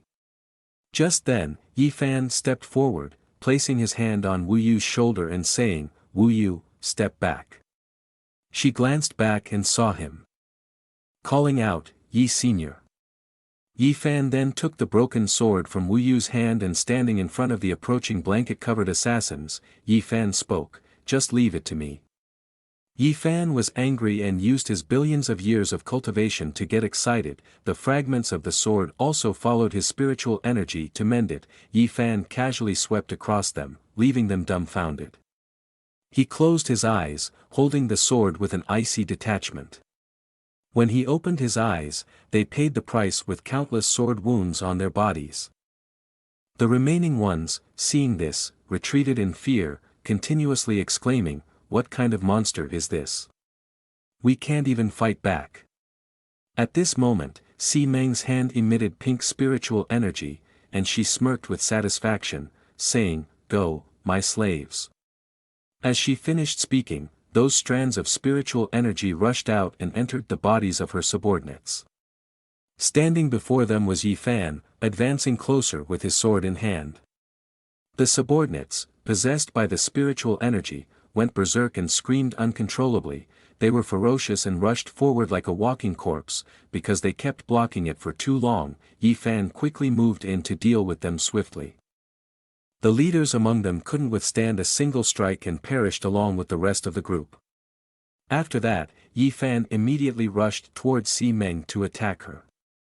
However, when Yi Fan struck, splitting into two the figures of her attendants, her face still bore a cold smile. Si Meng's aura seemed to fluctuate strangely, almost as if it were there and yet not. She looked at Yi Fan with a triumphant expression and said, "You can't capture me, but I can harm you." Yi Fan looked back with a cold expression, silently thinking, "Why did I miss?" At that moment, Yi Fan was struck and injured on the face by Si Meng. He looked back at her still split form, somewhat puzzled, and thought, "She doesn't have a physical form, is she using some kind of special cultivation skill?" While Yi Fan was lost in thought, Wu Yu shouted a reminder, "She's in a soul state. She's a soul cultivator. Only soul cultivators can separate their souls from their bodies. Yi Senior, quickly find her physical body." Upon hearing those reminders, Si Meng was somewhat surprised and said, "This little mouse also has some courage, you're quite knowledgeable too." "Indeed, my physical body still relies on a certain place." After speaking, she flicked her hand, and from the space emerged another figure, who was none other than Wu Shuang, being controlled by her. She also said, "My physical body is deposited within her. But can you kill her?" Then she added, "You go ahead and kill your sister." Upon receiving the command, Wu Shuang, under her control, swiftly rushed towards the group of people below. Yi Fan, seeing Wu Shuang rushing towards Wu Yu, shouted loudly, "Be careful." Suddenly, a chain wrapped around Yi Fan's hand. He was surprised and looked back. A long chain had attacked and locked Yi Fan from nowhere. From above, Wu Jia wielded two short swords and charged down. Realizing this, Yi Fan used his own sword to block the attack. The two weapons collided, creating a powerful shockwave. A loud explosion echoed, causing rocks and debris to fly in all directions. Within the thick, hazy smoke, Wu Jia's voice could be heard, "Stop pretending to be dead. Let me see your true talent, Yi Fan." Yi Fan waved his sword, dispersing the dusty haze. He looked at Wu Jia and said, "If a tiger doesn't roar, do you think it's a sick cat?" Wu Jia also showed no signs of weakness, exuding a purple aura as he retorted, "Whether I'm a sick cat or not, you'll find out soon enough." On the other side, Chu Wu Yu was engaged in battle alongside the controlled body of Wu Shuang, while Si Meng clung to Wu Shuang's body, manipulating it to continuously attack Wu Yu. Wu Yu became completely enraged, "You shameless woman from your family, release my sister." Upon hearing this, Si Meng became angry and retorted, "It's rude of you to think of me like that." Wu Yu had to fend off attacks while avoiding harming Wu Shuang, so she was very frustrated. She thought to herself, "The body of this demon is attached to Wu Shuang's, making it impossible for me to act, Her face was now pale with sweat, thoroughly exhausted. The relentless killing of those damned humanoid figures had already drained her considerably, and being unexpectedly ambushed and injured further compounded her weariness. At this moment, she realized she couldn't hold out much longer. Seeing Wu Yu visibly weakened and almost unable to resist, Si Meng swiftly directed Wu Shuang to attack.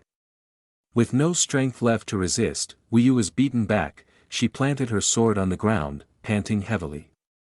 At this moment, the blade was pointed at Wu Yu's throat, accompanied by Si Meng's voice, "You've run so far, only to choose yourself a beautiful tomb." Wu Shuang's eyes were still filled with anger due to her manipulation. Si Meng commanded, "Go ahead, kill her," but suddenly, Wu Yu chuckled triumphantly and said, "Haha, finally, I've led you out." A magic circle appeared beneath their feet. Wu Yu continued, "How does it feel to be trapped in your own trap?" She was horrified as the cultivation was completely suppressed. She cursed at Wu Yu, "You dare to use the formation in our cave to trap yourself." Wu Yu looked at her coldly, "Before I die, it's not bad to die together with you. Let's go down together." As soon as finishing speaking, the ground cracked loudly, then all three people began to fall. She said in panic, "Chu Wu Yu, you lunatic." It was because of this risky move that Wu Yu emerged victorious. Si Meng was afraid of falling to her death and left Wu Shuang's body. However, this caught Wu Yu's attention. she took advantage of the moment when Si Meng was about to leave Wu Shuang's body and rushed forward with a sword that crossed her body, causing her to be seriously injured and constantly vomiting blood. Wu Yu's face is pale, also became powerless but was somewhat satisfied with killing her. All three were gradually falling down, and Yi Fan, fighting on one side, also heard a loud explosion. He looked over but still hadn't noticed anything. Wu Jie took advantage of Yi Fan's carelessness and rushed up to attack. He suddenly rushed up to attack.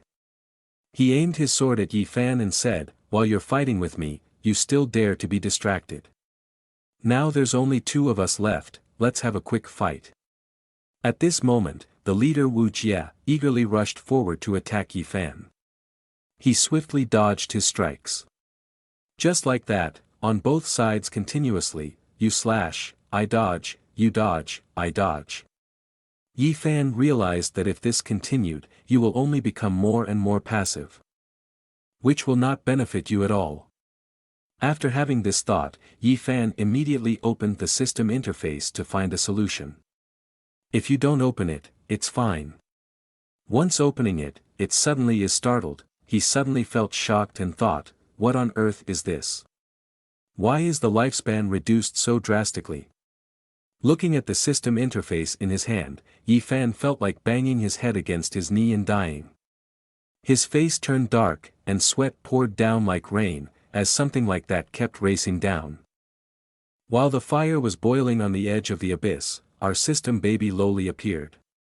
With a magical debut, she had a new multi-level method, which is, it's good fishing in troubled water. Baby said, "Silly host, aren't I here to help you? Host, please activate the prepayment function. For a certain period of time, you will temporarily live thanks to the system, but after the battle ends, your life will be deducted twice." Upon hearing this multi-level approach, Yi Fan couldn't bear the frustration. He pointed at it and said, "Are you trying to deceive me again? Before crossing over, I was already a horse. Why should I serve others after crossing over?" While Yi Fan was arguing with the system, Wu Jie, not one to sit idle, rushed forward with his two short swords, accompanied by a strong aura of death. Seeing this, Loli immediately reminded Yi Fan, "So does the host want to start the function now, so we can know how to calculate it?" He is frustrated and shouts, "Can't you see, the enemy is right in front of me, what other choice do I have? Hurry up and activate that function quickly, or I won't spare you," Yi Fan urged impatiently. As soon as he finished speaking, the attack from the sect leader came rushing in with a deafening roar and a powerful shockwave. Yi Fan managed to fend off his attack and retorted, once again, just like a bunch of mocking flies, after saying that, Yi Fan smoothly stepped back one pace to continue his verbal barrage. "Now it's time to end this." With that, he quickly pressed the system screen for support. After activating the support panel up to the max level of 7.0, the aura around him became significantly stronger. Across from him, the sect leader still seemed unaware of what was happening and continued his talking. He told Yi Fan that there were very few who could withstand his attacks, and Yi Fan was one of them. In response, Yi Fan raised his fist and said, "So let's see if you can block my punch." Hearing his challenge, the sect leader Wu Jie angrily shouted, "You little brat, how dare you be so arrogant? Stop talking and fight." The two divine punches collided, sending out a powerful shockwave that illuminated the surroundings with a golden light. A dead light like that temporarily doesn't determine victory or defeat, but that's just the last second. The next second the guy using support will surely win.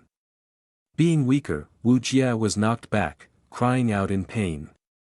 Seeing him thrown back, Yi Fan gleefully rushed forward to continue his attack. At the same time, he couldn't resist taunting, "Sect leader, can you handle one more punch?" As soon as he finished speaking, Wu Jie took another punch, spitting out blood with each blow. He continued to be forced back, coughing up blood as he stumbled. Seeing him knocked down onto the ground, Yi Fan also jumped with his sword, stepped on him and said, "Wu sect leader, how does the taste of punch?" he chuckled triumphantly as he said, I haven't encountered that kind of energy in a long time, he said as he opened his mouth and kicked Yi Fan. In my 1,000 years, I've only encountered two individuals, you, and another one named Immortal Emperor Nyen Tian. Hearing this, Yi Fan was also surprised and exclaimed, What? He shouted loudly, demanding, Explain clearly what this is all about. Before he could hear the answer, he launched a powerful attack that made Yi Fan jump back, then he used his hand to initiate a force to pull his sword back to his hand. But no matter where I looked, I couldn't find it. All I saw was some random guy who was unlucky enough to be attracted to him and was screaming at the neighbors to stop. Wu Jia grabbed the neck of the other person tightly, making him tremble in fear with wide eyes, then he swiftly drained the life force of that person. In less than 3 seconds, the person became a dry corpse. He released his hands and looked at Yi Fan, saying, That's enough for now. His sinister expression continued, Why are you giving me that expression? Doesn't that mean the same thing to us? There's nothing surprising. Yi Fan growled, demanding to know what he meant, but before he could hear an answer, the sect leader Wu Jia rushed forward with his sword to engage him again. Meanwhile, over at Sisters of Wu Shuang, she was sticking her sword into the cliff and holding on to Wu Yu's hand calling, Sister, while Wu Yu was in a coma and woke up to find that he was not dead and could still see Wu Shuang. Wu Shuang exclaimed joyfully, Sister, you're finally awake. Then Wu Shuang pulled Wu Yu up and continued, When Si Meng left my body, my consciousness had also awakened, so I stabbed my sword into the rock wall and pulled you back. Wu Yu climbed up and said, We're both okay, that's really great. The two sisters looked down at the abyss, alarmed because they didn't know what was happening. Wu Shuang exclaimed, Sister, look, it's Si Meng. She's not dead yet.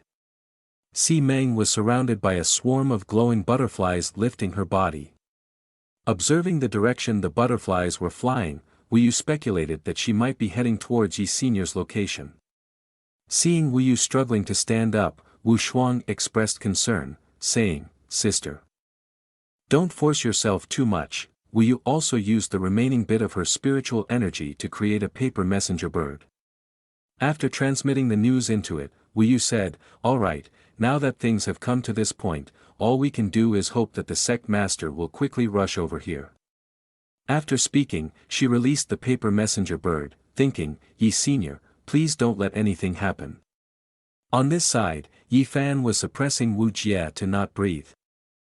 He was taking a powerful blow and fell down to the ground. Sitting there, he continued to pant heavily. Through the dust and smoke, Yi Fan approached and said, So aren't you okay?